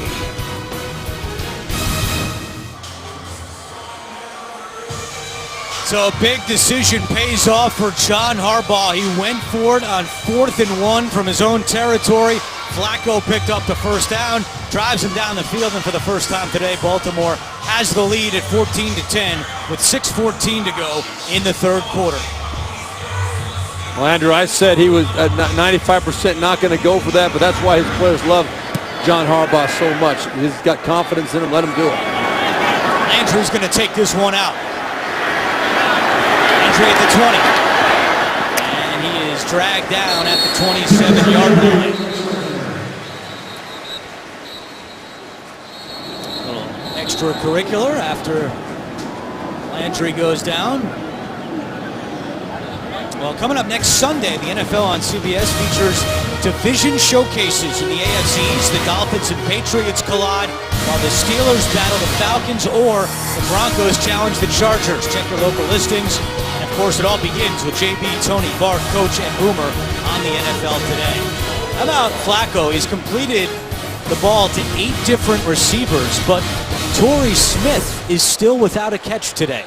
Amazing. I mean, you've been talking about Kamar Aiken all day with the career highs. Torrey Smith has not even had one ball thrown at him today. Let's see if the Dolphins can respond after the Baltimore touchdown. 1st and 10 from the 29. Tannehill fires to Hartline, and he makes the catch. We go back to New York. JB and Coach Cowher. Nip and tuck in Cincinnati. Yeah, AFC North battle right here. You're going to see Ben Roethlisberger find Le'Veon Bell. 10-play, 80-yard drivers. They take the lead over Cincinnati 17-14. Back to Andrew Catalan. Guys, thank you. As Lamar Miller is still going. Ravens could not bring him down, a gain of 10. Will Hill finally makes the stop, but you saw the standings there in the AFC North. The only division with all 4 teams at least 2 games above 500. Oh, it's another nice run right up the gut of this Baltimore Ravens defense. Lamar Miller, really an impressive guy. When you see how much he's progressed, developed this year, this guy's going to be a very good running back for a lot of years to come.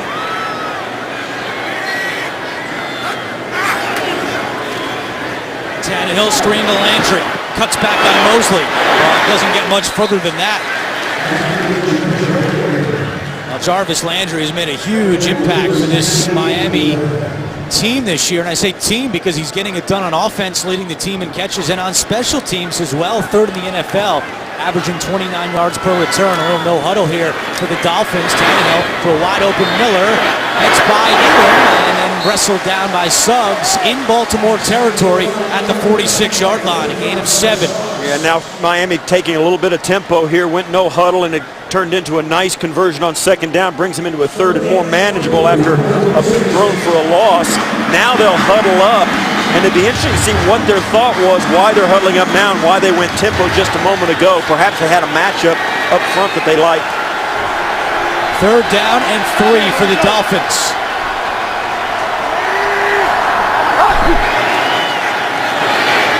Tannehill in trouble, and he's sacked. Dumerville rips him down for the 2nd time today. Suggs also got back there for the Ravens, but this Baltimore defense comes up with a big play on 3rd down. Yeah, they might split this sack. Just what the Dolphins were afraid of, bringing that pressure off the edge. You get those tackles on their heels. It's like roller skates when those rushers off the end, Suggs and Dumerville, get underneath them. Just the bull rush. They're so worried about the speed off the edge that sometimes Suggs and Dumerville can get up underneath them and just roll them straight back into the quarterback. Joe Philbin told us their tackles were going to have to be on point this entire game with Dumerville and Suggs off the edge, but they felt if they could get those guys blocked, they'd be okay. On that play, they didn't get either one of them blocked. So Fields is on to punt. Darius Webb is back deep to Kobe Jones. Webb calls for a fair catch at the 6-yard line. 3:07 to go, 3rd quarter. Flacco and the Ravens up by 4.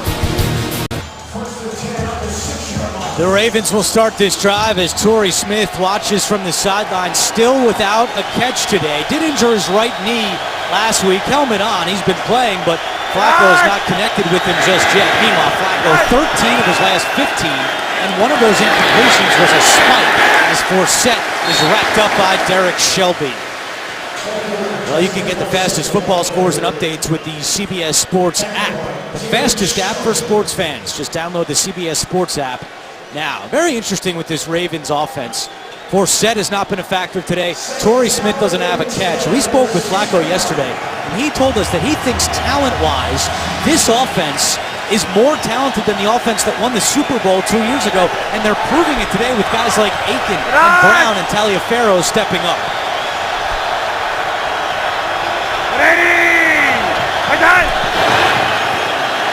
Flacco, dangerous, and off the deflection, nearly intercepted. That was almost picked twice. First by Grimes, and then the second time, Delmas almost got it. Very well played by, like you said, Brent Grimes made a break on that ball. He was jumping that thing from the get-go. Steve Smith told us that is what he will do. He'll take chances. That one almost paid off big time. Grimes knocked it up in the air. Delmas had it in his hand there. Yeah, Delmas could have made that catch. Now he's walking off. Well, it's not Delmas. Yeah, it is. Second on the team in tackles. He has got to come off the field. He had to stay down. Something happened to him on that play that we'll have to see if we can see what happened. The ball ricochets, and here comes Delmas to try and catch it. That Might be his arm pinned underneath him. I don't know. Hard to say. He slowly walks off the field. And Walt Aikens, the rookie safety, comes in to replace him. This is a situation where if you've got a young quarterback, you're very, very careful with what you do, what you ask him to do here. But with Joe Flacco, you might just see them huck this ball 60 yards down the field, try and take a shot at a home run. Flacco 4 out of 5 on third downs today. Miami defense looking for a big stand. It's 3rd and 10. Flacco in his own end zone, tripped up, and where are they going to spot him? Down at the 1. Nearly a safety for the Miami defense. Well, this is going to set up a 4th down where the punter is going to be standing only 10 yards from the line of scrimmage. Miami blocks a lot of kicks, and this sets up perfectly. As you see Flacco in his end zone, and it just collapses on it. Well, that was Olivier Vernon off the backside, and watch the spin move right there at the top of your screen. Wow. Splits the double team. Yeah, totally caught Flacco off guard. What a great individual effort by Vernon. First sack today for the Miami defense comes on a big 3rd down play. And now Cook from his own end zone with 3 on the play clock. Low kick. Landry comes all the way up, drops it, picks it up at the 44, and he's tackled right there. He's hurt. He's hurt. Yeah, Landry a little slow to get up now. Another punt that was almost blocked by this Miami special teams unit. Jarvis Landry was slow to come off the field after that punt return, and they were working on him during that last time out. Here's another look at it. He tries to spin out of this right there and then gets rolled up. And that's where the issue was. So Landry, a big part of this offense, and does not have the helmet on right now as he watches his teammates break the huddle. 1st and 10 for the Dolphins at the 43-yard line. 1:24 to go, 3rd quarter.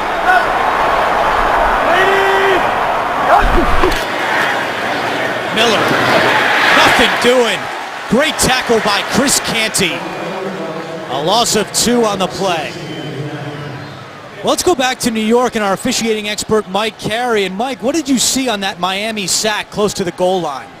Well, what I saw was that when Flacco's left elbow was down, the ball was still tucked underneath, right above his numbers, which was lined up pretty close to the end zone. It's not something that you could reverse and replay, but your instincts tell you that that should have been a safety. Wow. All right, Mike, thank you very much. As Gibson makes that catch and spins away at the 40-yard line.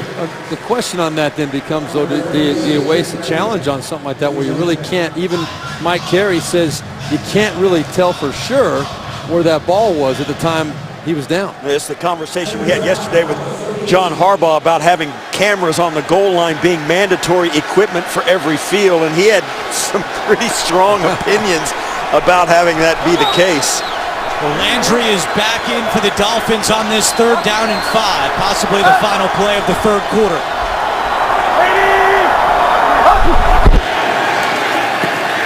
Tannehill over the middle to Landry, 1st down and more. Landry feeling A-OK into the red zone as the 3rd quarter comes to an end. A gain of 20. That's the end of the 3rd quarter. We've got a good one in Miami. The Ravens lead 14-10. Biggest games on the schedule in week 14, coming right down to the 4th quarter with the Ravens in front of the Dolphins 14-10. Jelani Jenkins, the linebacker for the Dolphins, questionable to return with a foot injury. We'll see if he's able to come back out when Miami goes back on defense. But right now the Dolphins driving on offense after the big play to Landry on 3rd down. Tannehill, screen to Clay, the tight end, and he gets away from a tackle. Clay at the 10, Clay cuts it back, still going, Clay! And he's stopped short. Yeah, the officials out at the 4-yard line, spotting him at the 4. It looked like he got in for a moment. And there's a Raven down at the 5-yard line just outside. Chris Canty right here had the chance to make that tackle for about a 3-yard loss. It turns into a 14 or 15-yard gain on the play. Clay stepped out of bounds at the 4. That's a good call. But Chris Canty had him wrapped up behind the line of scrimmage. Danny Gorer is the injured Raven. Well, he remains down on the field. The Ravens have already lost Anthony Levine today with an injury. Now Danny Gorer, and it's an area that we've chronicled is a very thin part of this Baltimore defense. They are not deep in the secondary. They've been looking for answers the last several weeks, and they've counted on guys like Levine and Gorer. John Harbaugh going down there to check on him personally. We'll come back to Miami in a moment. Back in Miami, and Danny Gorer was just taken off the field on a cart. So not a good sign for the Ravens secondary, already losing Anthony Levine earlier to injury. Meanwhile, the Dolphins have it 1st and goal from the 5-yard line. Tannehill to Miller, stuffed. Darryl Smith coming across quickly. A loss of 2. That was Chris Canty, number 99, blowing into the backfield. And you see right there, as well as C.J. Mosley, they just had a complete breakdown up front by the Miami Dolphins. And now there's an injured Dolphin down at the line of scrimmage.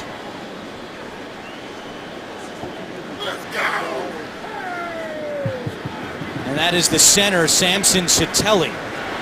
And he's been playing with a rib injury of late. Had to come out for 5 plays on Monday night against the Jets. And this is one of the luxuries the Dolphins have. They have a Pro Bowl center in Mike Pouncey, who's been playing right guard, so he can just slide over to center. But certainly Satelli a big part of their line. Well, one of the things they've also been doing is rotating Darren College and Shelley Smith at guard. So both those guys can play guard. And they've been doing it quite a bit. So Pouncey will move down to center. Darren Collins, Shelley Smith will take both guard spots as Satelli will come out for a play or 2 or however long that may be.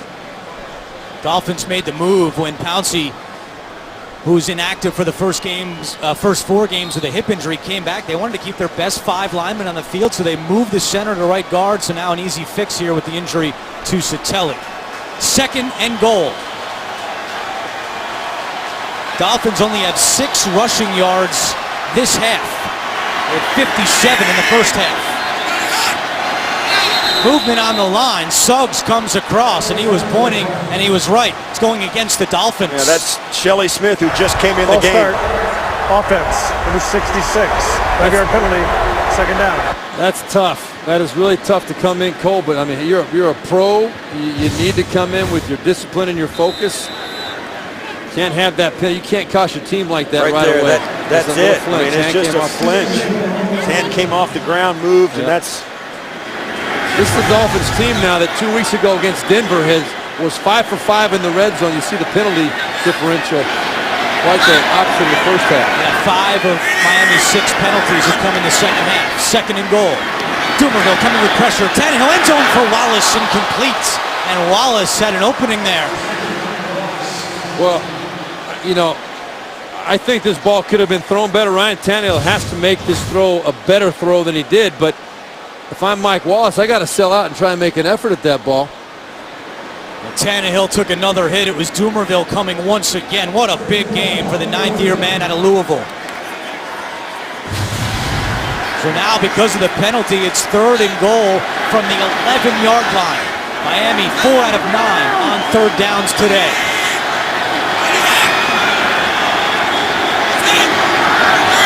Three on the play clock. Tannehill in pressure, in trouble again, and C.J. Mosley brings him down. The Baltimore front seven, even without Haloti Ngata, has had a big day today here in Miami. Well, you'll see him right in front of you. He comes in, he is unblocked, and Tannehill sees him, tries to climb in the pocket to get away from him to keep the play alive, but the interior push won't allow him to do it. That's a team sack that Mosley will get the credit for, coming unblocked, and there's just nowhere for Tannehill to step away, to extend the play, nothing he could do. 4th sack today by the Baltimore defense. It's a 34-yard field goal attempt for Caleb Sturgis. 1 out of 1 today, now making 2 out of 2, but a great job by that Baltimore defense to hold Miami to a field goal. The NFL on CBS is sponsored by Amazon's new Fire HD. Powerful tablet, endless entertainment. Fruit of the Loom. Start happy this holiday. And by the Dodge Brothers. 100 years later, their spirit lives on.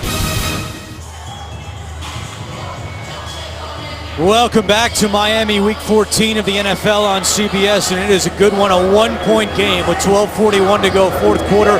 The Ravens lead 14-13.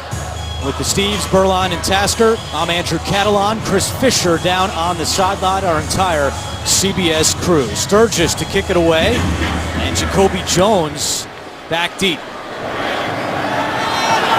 Jones will let this one go. Baltimore will start at the 20-yard line. Such a critical game in the AFC playoff picture. These two are part of the crew at 7-5. 6 teams in the AFC are 7-5 right now. Miami in that number 6 spot.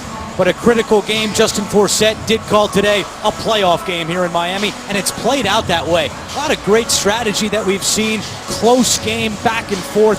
It kind of has that January feel, if you will. But both teams understand the significance of this. If you're 8-5, you got a 60% chance of making the playoffs. 7-6, only about a 30% chance. Flacco fires right, and that is caught by Aiken, who continues to have a career day. His 6th catch of the day. Number 11 goes for 11 yards. You know, Joe Flacco was talking to us yesterday. You could see a little twinkle in his eye when he was talking about the receiving core. You talked about a little bit earlier, Andrew, about how he believes this offense is more talented than the one that won the Super Bowl. But he believes it starts with those wide receivers. He likes these young guys, the mix of strengths that these guys each bring to the table. A nice homecoming for Aiken, native of Hollywood, Florida. Flacco back to the air to Steve Smith. Gets away from one. Smith still going, and he's got another Baltimore first down. So Steve Smith with a 15-yard gain. Coming up tonight, revolutionary cancer strategies. It's all tonight on 60 Minutes, only CBS. So Torrey Smith still without a catch, but Steve Smith has picked up the slack. He's got 6 catches for 52 yards and a touchdown.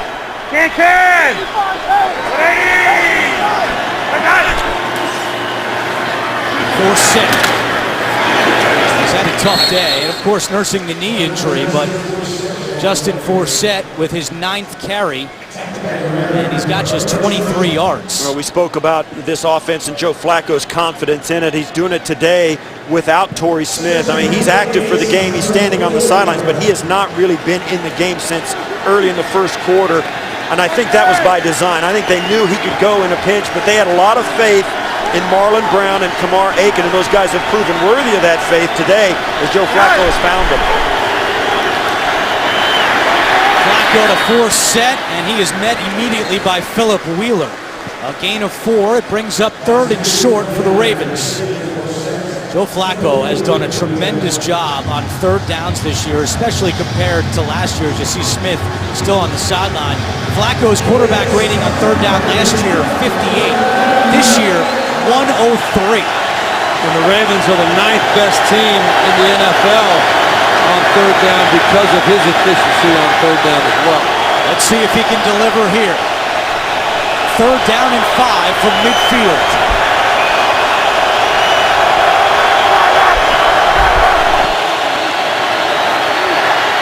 Flacco fires, and Smith makes another catch. Steve Smith only had 1 catch for 2 yards last week. That's his 7th grab of the day. It goes for 18. Oh, this is the best illustration of Joe Flacco's arm strength that we've seen today. That ball was thrown on an absolute rope. The timing between he and Steve Smith was perfect. The location was perfect. The way that play works, Steve Tasker, you know it. That receiver has to sell that he's going deep and then turn and make that catch at the last second. We spoke with Gary Kubiak on Wednesday, and he told us that he's got to get Steve Smith going. Mission accomplished so far today. Flacco play action. Throws over the middle of the field, caught by Supernaw. Philip Supernaw inside the 5. Just his 3rd catch in his career. And it goes for 29 yards. Supernaw just signed off the practice squad today as he comes out across the formation, runs right by Koamisi, who looks to the front side. But Supernaw slips in behind Misi, being chased on the backside also by Wheeler, and Flacco just finds the deep crosser. Joe Flacco told us on those plays you got to get to the edge as a quarterback and then look to the deep crosser if you can find him, and certainly did exactly that on that play. Flacco 5 out of 5 on this drive, and a flag comes in.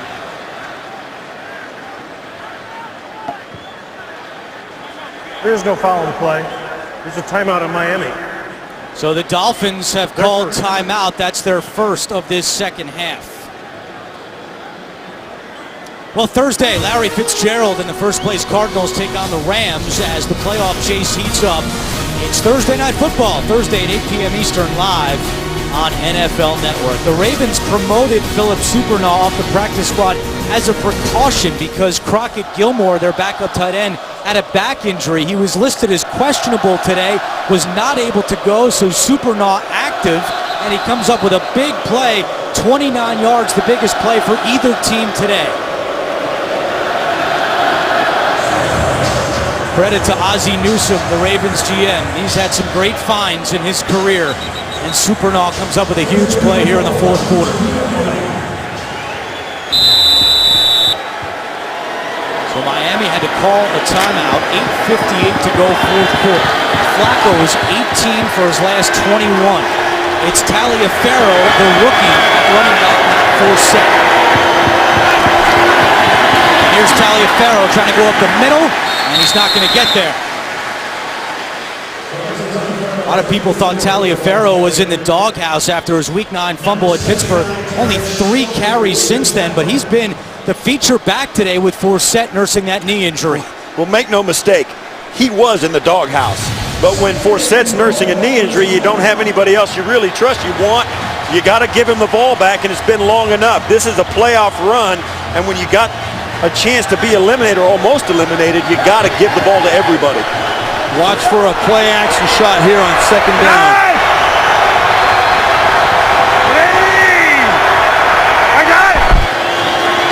Play action. Flacco loses the football. Ball is out, and Miami falls on it.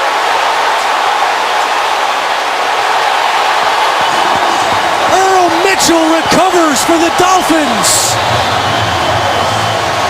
Second red zone turnover today by Joe Flacco. Well, he definitely was trying to stop from throwing this football, but I think the ball, when he tries to gather it back, is the arm coming forward? That's going to be the tuck rule. We got to figure out, is he trying to throw that ball? Was it coming forward? I don't know. I don't think that was an empty hand. I think he started to throw it. The ball comes out down low. I think this may be, it's going to be reviewed, no question, but I think it'll be reversed. I think this will be an incomplete pass. I agree with you. That arm was coming forward, I believe. All scoring plays subject to review. They'll take a look. We'll come back after this. After reviewing the play, with control, the quarterback's arm started forward. It's an incomplete pass. There you go. All turnovers subject to review. They take a look at this one, and they rule it an incomplete pass. Let's go back to New York. Our officiating expert, Mike Carey. And Mike, what did you see on this? Yeah, here's a good use of replay, guys. As you can see, when Flacco's hand starts forward, he has firm control. You watch the ball closely, and it's steady in his hands. It comes forward, then it leaves. Ruling on the field is reversed to incomplete pass. Well done. All right, Mike, thank you very much. We all agree. I mean, that arm was definitely coming forward, had complete control of the ball. The intent was to throw it. Meanwhile, it's now 3rd and goal for the Ravens. 4 out of 10 today on 3rd downs. Forsett in it, running back. He gets the call. Forsett, end zone, touchdown, Baltimore. What a swing in momentum. Miami thinking they had a turnover, and now Forsett takes it in for his 8th rushing touchdown of the year. Well, they spread them out. They make it look like it's going to be an end around or a stretch play, and they give it right up the center of the field, right up between the hash marks, and it's wide open. Catch the Dolphins on an out charge on their defensive line, and it could not have been easier. Forsett has not played much today. Potentially a decoy there on 3rd down, but they give him the ball, and he finds the end zone. So now here's Tucker for the extra point. And it's good. With 8:09 to go in the 4th quarter, it's still a 1-possession game. Baltimore leads by 8. Exactly right. It's a 1-possession game. Joel Philbin's got to be extremely disappointed with the fact that that call was reversed, but it was the right call. His team now has to respond. If they want to be considered one of the elite, one of the playoff type teams, they've got to make a drive. And you and I, Steve Tass, have been talking about it all day.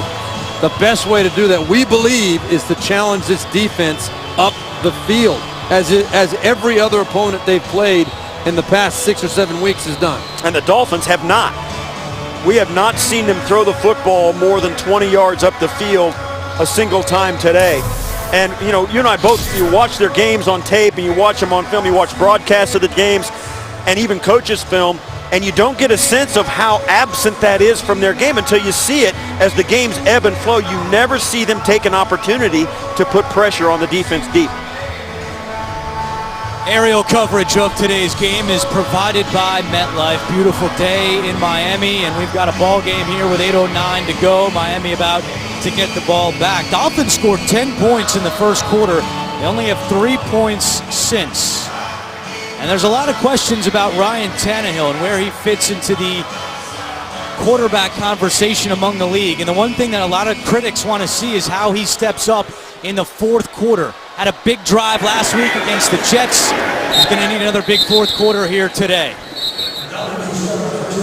And he's felt a lot of pressure today from this Ravens defense. Yeah, this Ravens defense got to him. As we said, 6 sacks last year and plenty more hits. It's been more of the same today. They're not able to give him the time to step up in that pocket, get through his progressions, and make the throws. And that's not why he's not getting the ball up the field at all. You still got to take some shots, but they have got to do a much better job of protecting him in general to give him a chance to be effective in this offense. Coming in, he's been knocked down 70 times this year, 4th most in the NFL. 1st and 10, there's a play action. Tannehill is winding up deep in trouble, and he goes down. Guess who? Elvis Dumervil again, leading the charge for the Ravens. Well, once again, and we just spoke about it, it's the protection up front that doesn't allow him to step forward. As you see Dumervil working right there against Dallas Thomas, takes the chip block and still gets home. There's no way Tannehill can throw this football with Dumervil's hand on his chest there, clawing at the football. And there's nowhere to step otherwise up in the field because the interior push is there. So this offensive line of the Dolphins right now is getting a little bit manhandled. 6 sacks last year for the Baltimore defense against Tannehill, 5 today. Dumervil now has 2.5 sacks on the day. 2nd and 14. Tannehill fires over the middle, nearly intercepted. He was looking for Hartline, and Darryl Smith, who had an interception last week, nearly had another one. Yeah, that was one that Darryl Smith would like to have back. You see him breaking perfectly on the ball. Looks like Maybe Hartline got a hand on it, maybe deflected it just a little bit, but very well read by Smith. I like Tannehill taking a shot there, taking a chance. The previous play was a play that they were trying to push a little bit up the field as well. He just didn't have the time. Samson Chitelli back in at center for the Dolphins. 3rd down and 14. Tannehill has some time over the middle, dumps it off to Miller, and he is stacked up by C.J. Mosley. The rookie out of Alabama continues to add to his resume for Defensive Rookie of the Year, and Miami will have to punt. And you see Tannehill getting hit again here. The protection was pretty good on this play, but as he checks it down, that was borderline late by Timmy Jernigan, I think, on that one. That's what the Dolphins linemen were a little bit upset about. That was an unnecessary knockdown of Ryan Tannehill there. Brandon Fields on to punt it away for Miami. Jones back deep. Jacoby Jones from the 21. Flag is down. It's going to be a block in the back. So this will back up the Ravens with 6:28 to go in the 4th quarter. Will Hill, the guilty party. Return. Illegal block in the back. Return team number 43. 10-yard penalty. 1st and 10. Timeout on the field. He said 43. It was 33. Will Hill. Baltimore's football when we come back. The NFL on CBS is sponsored by Macy's and by Subway Restaurants. Subway is saying thanks this season with $2 subs.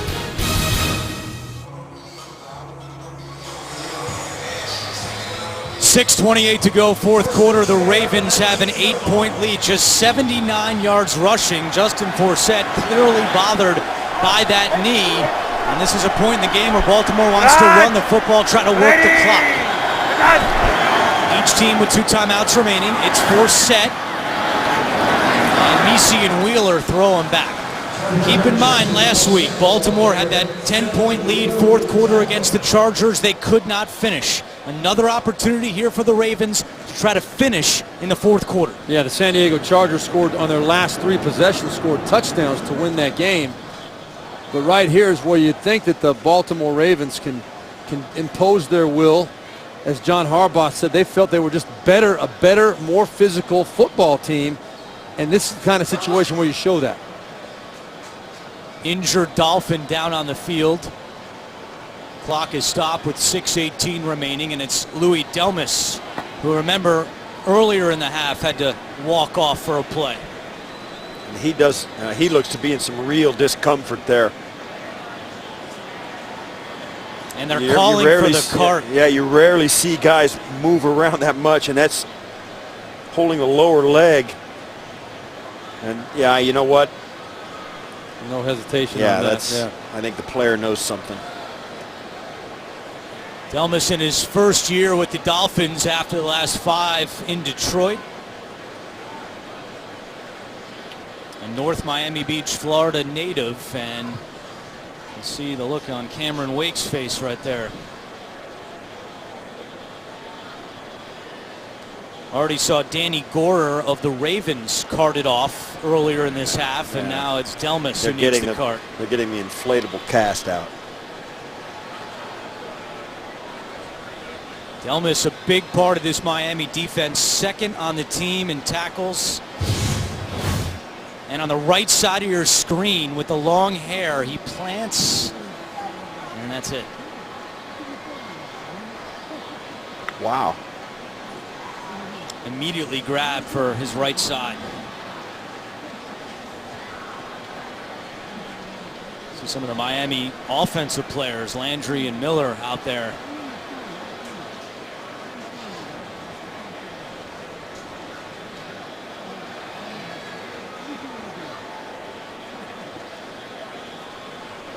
Well, when Delmas went out before, it was a rookie safety, Walt Aikens, who came in to replace him.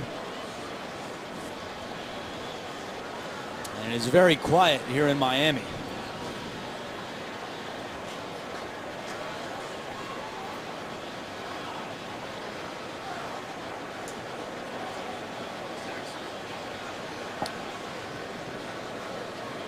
Let's take another look. This time, watch the left side of your screen, Delmas.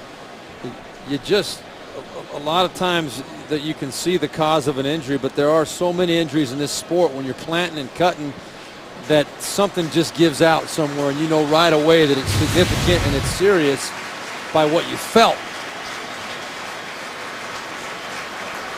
So we put Delmas on the cart, and a nice hand from the fans here in Miami.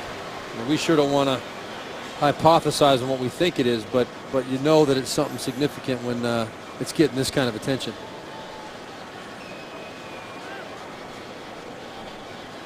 Delmas had a pick 6 earlier this year against Blake Bortles and the Jaguars.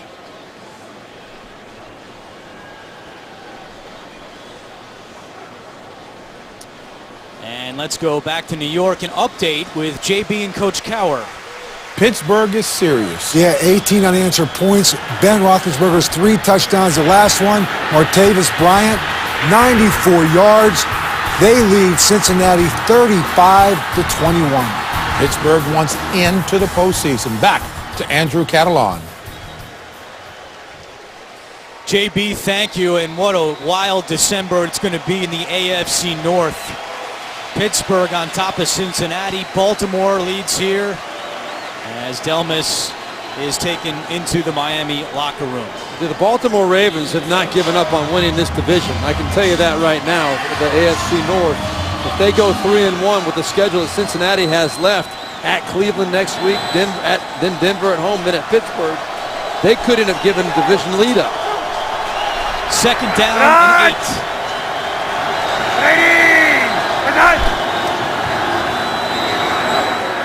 And it's Jacoby Jones on the carry. How about the Ravens pulling that out with 5.5 minutes to go? Just the 3rd carry this season for Jacoby Jones. It goes for 11. Well, it's perfectly timed call, and Jacoby Jones is the perfect guy to run it because he's used to coming around the edge on kick returns. Great with the ball in his hands in open space. Got the ball in the wrong hands and actually gets it knocked out. But that's the kind of play you need to come up with. You don't want to really risk too much. You want to run as much time as you can. The only thing that could have been better than that is Jones would have stayed in bounds. Gary Kubiak knows Jacoby Jones very well, too, from their time at Houston together, so he knows the strengths of Jacoby Jones, where he likes to get that ball. Clock continues to tick, each team with 2 timeouts remaining. They snap it with 1 on the play clock, and Forsett, running right side, gets a couple. Well, tomorrow on CBS, fast cars, a star basketball player, military school cadets, and a serial killer all have something in common. Find out what on a mysterious new episode of NCIS Los Angeles. That's tomorrow, 10/9 Central, only CBS. They actually say Forsett did not get any on that carry, so no gain on the play. 2nd and 10, 4.5 minutes to go. Well, Miami has to find a way to force a punt on this drive. You know what Baltimore's going to do. Forsett has some room this time. Forsett, first down and more into Miami territory, down the sideline, and Forsett finally tackled by Jones. He's had a quiet day, but Justin Forsett just made a lot of noise for the Ravens. A gain of 44. Well, after 2 weeks where we talked about the Dolphins giving up some big plays in the running game, they had played much better today until this point when Forsett finds a gap and the Dolphins leave a gap in their coverage without a run fit there. Forsett finds it, and that is a crusher for the Dolphin defense. When the Dolphins needed it most, they give up the biggest play.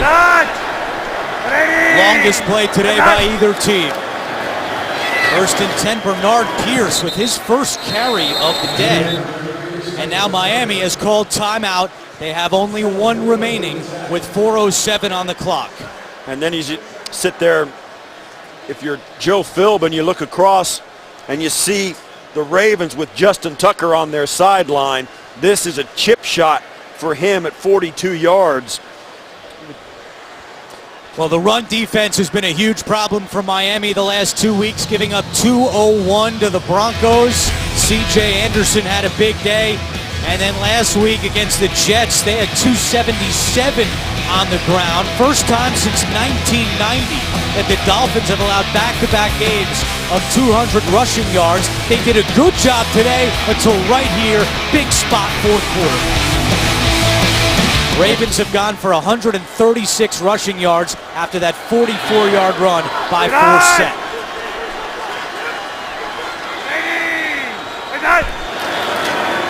Pierce again with the carry. He's got some room.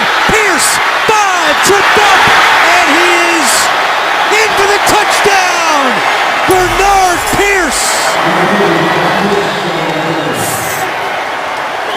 Did not have a carry the entire game, but he carries the ball in the last 2 plays and takes it in for his 3rd rushing touchdown.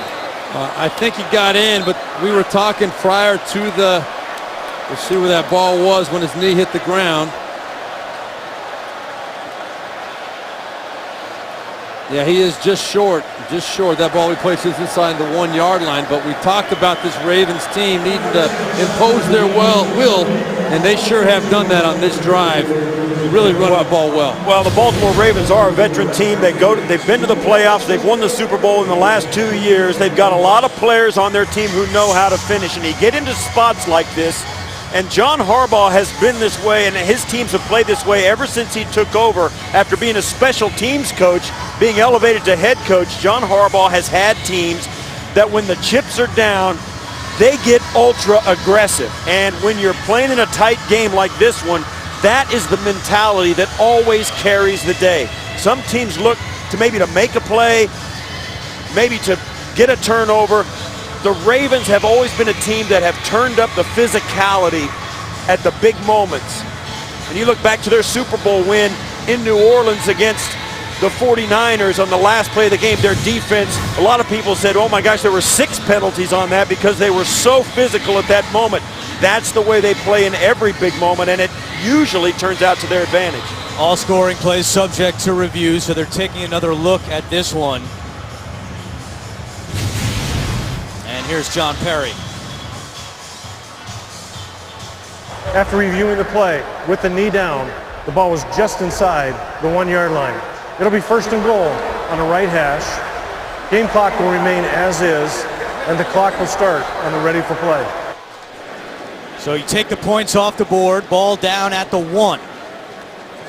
Well, we said the Ravens needed to come up with a big drive running the football. This is an 80-yard drive they've had so far, all on the ground. Forsett and Pierce, the big plays, and now trying to punch it in again. And actually, this reversal kind of works in the Ravens' favor a little bit because more time comes off the clock. Well, you think with they're already there, they were in field goal range, even though they're going to put points on if they don't turn it over here. It's still going to be a 2-possession game after this is all said and done. It's Pierce again at running back. Flacco will keep it himself, and he's in for the touchdown. 2nd rushing touchdown this season for Joe Flacco. Had one last week against the Chargers, and a big one here against the Dolphins with 3:34 to go. What a disappointing finish to this ball game here for the Miami Dolphins. It's not over yet, of course, but to have this thing slip away like it has, in the fashion that it has, Baltimore just imposing their will here in the second half, it's got to be gut-wrenching for Joe Philbin and his troops. You go back to the 3rd quarter. John Harbaugh had 4th and 1 in his own territory. Rolled the dice, went for it, scored on that drive. Baltimore kept the momentum throughout this second half. Tucker's extra point makes it 28-13 with 3:34 remaining. You know, on a day 2 when Miami started out on such a good note, 3 3-and-outs by the Baltimore offense. At the end of the day, it was Miami's offensive line, I thought, that was overmatched. Ryan Tannehill did not get rid of the football as quickly after the first quarter as he had before that. And their offensive line allowed so much pressure that Tannehill was forever stepping away from the pressure or stepping into the pressure or getting sacked, hurried, or knocked down. And I think that was the difference in the passing game. You and I talked, Steve Berline, about the lack of deep shots that the Miami Dolphins took. One reason might have been their lack of protection. Well, the Ravens got it done on that last drive on the ground. All started with the big play by Forsett. Yeah, and this is the Baltimore Ravens team that has had more 20-plus rushes than any team in the NFL coming into the game. It was Justin Forsett first, then it was Taliaferro. We thought initially he might have been in, but turned out the ball was spotted just inside the 1-yard line. Excuse me, Bernard Pierce, not Taliaferro.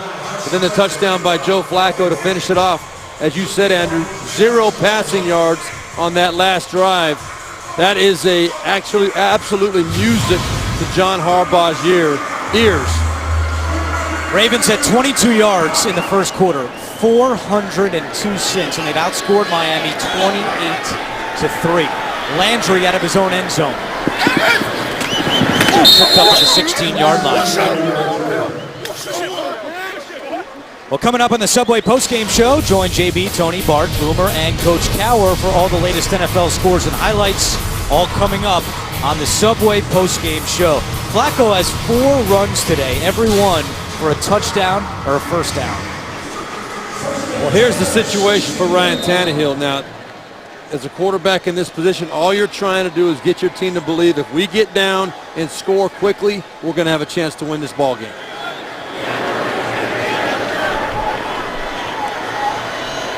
Miami with just 1 timeout remaining.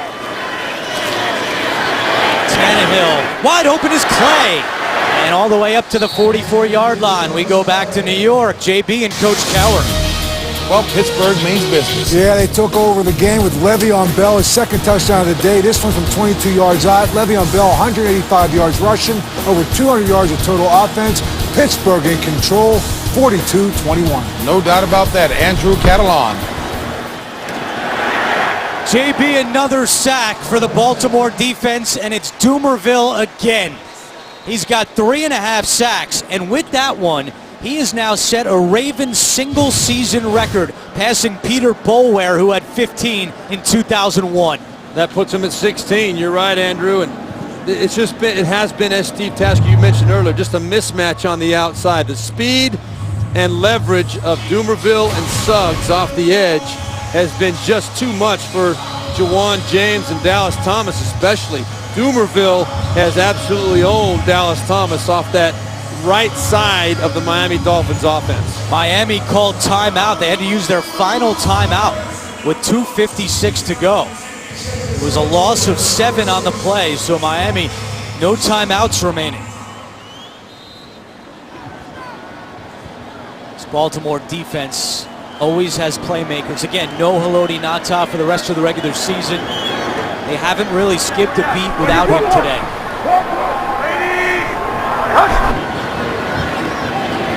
Pressure again. Tannehill gets rid of it, and Thomas wasn't looking for it. Pernell McPhee was the one getting after Tannehill this time. Yeah, McPhee, a guy coming into the game with 4 sacks, just standing up, comes right off the left guard and just splits the double team. Tannehill stepping away from it, has to get rid of it again on just a 4-man rush. And of course, the Dolphins in a pass-only situation, and that's all the Ravens need to hear up front. Thomas goes in motion on 3rd and 17.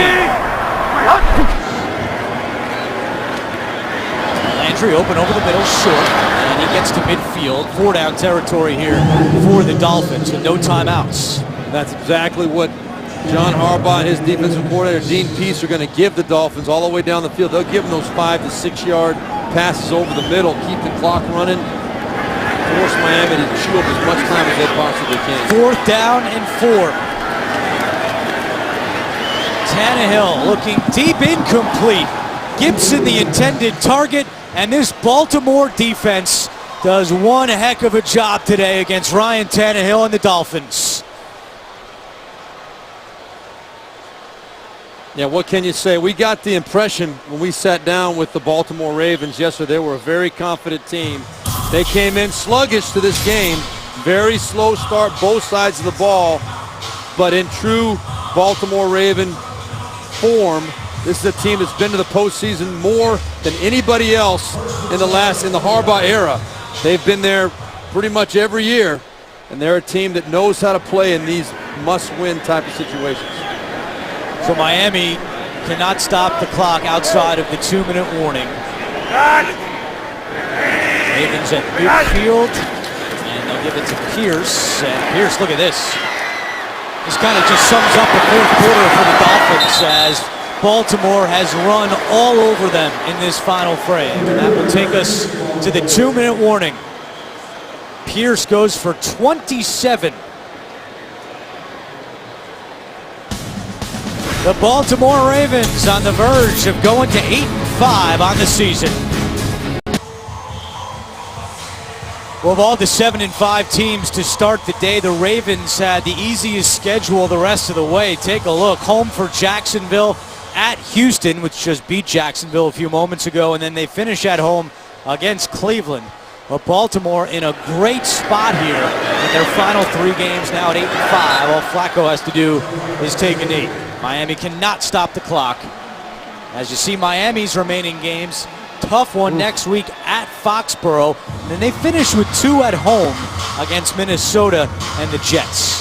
And 7-6 is not a death sentence. Let's not even begin to give that impression whatsoever. There's still a 30% chance, if you look at history, that they'll find their way into the playoffs. Joe Philbin knows this was a tough loss. Now they just got to go up to New England and find a way to win that game next week. Well, the problem is now that you've lost and gone to 7-6, now you've got to start looking at the scoreboard and hoping some other teams stumble down the stretch and you don't. And that's an enormous difference, holding the fate in your own hands and relying on other teams to lose or win.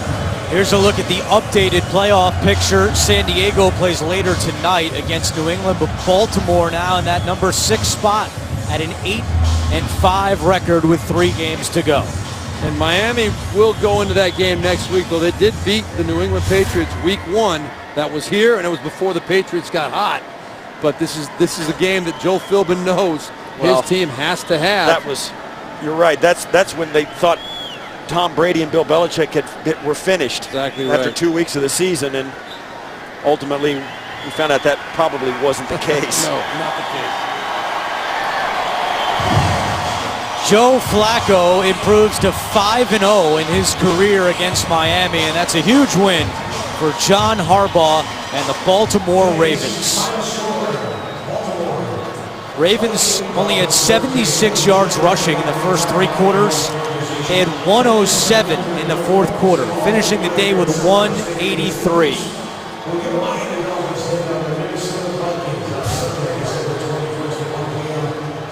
Final score, Baltimore 28 and Miami 13. For Steve Tasker, Steve Berline, and Chris Fisher, this is Andrew Catalan saying so long from Miami. You have been watching the NFL on CBS. Coming up, it's the Subway postgame show. We'll take it to New York for all the scores and highlights. All coming up right after this. The Ravens win 28-13.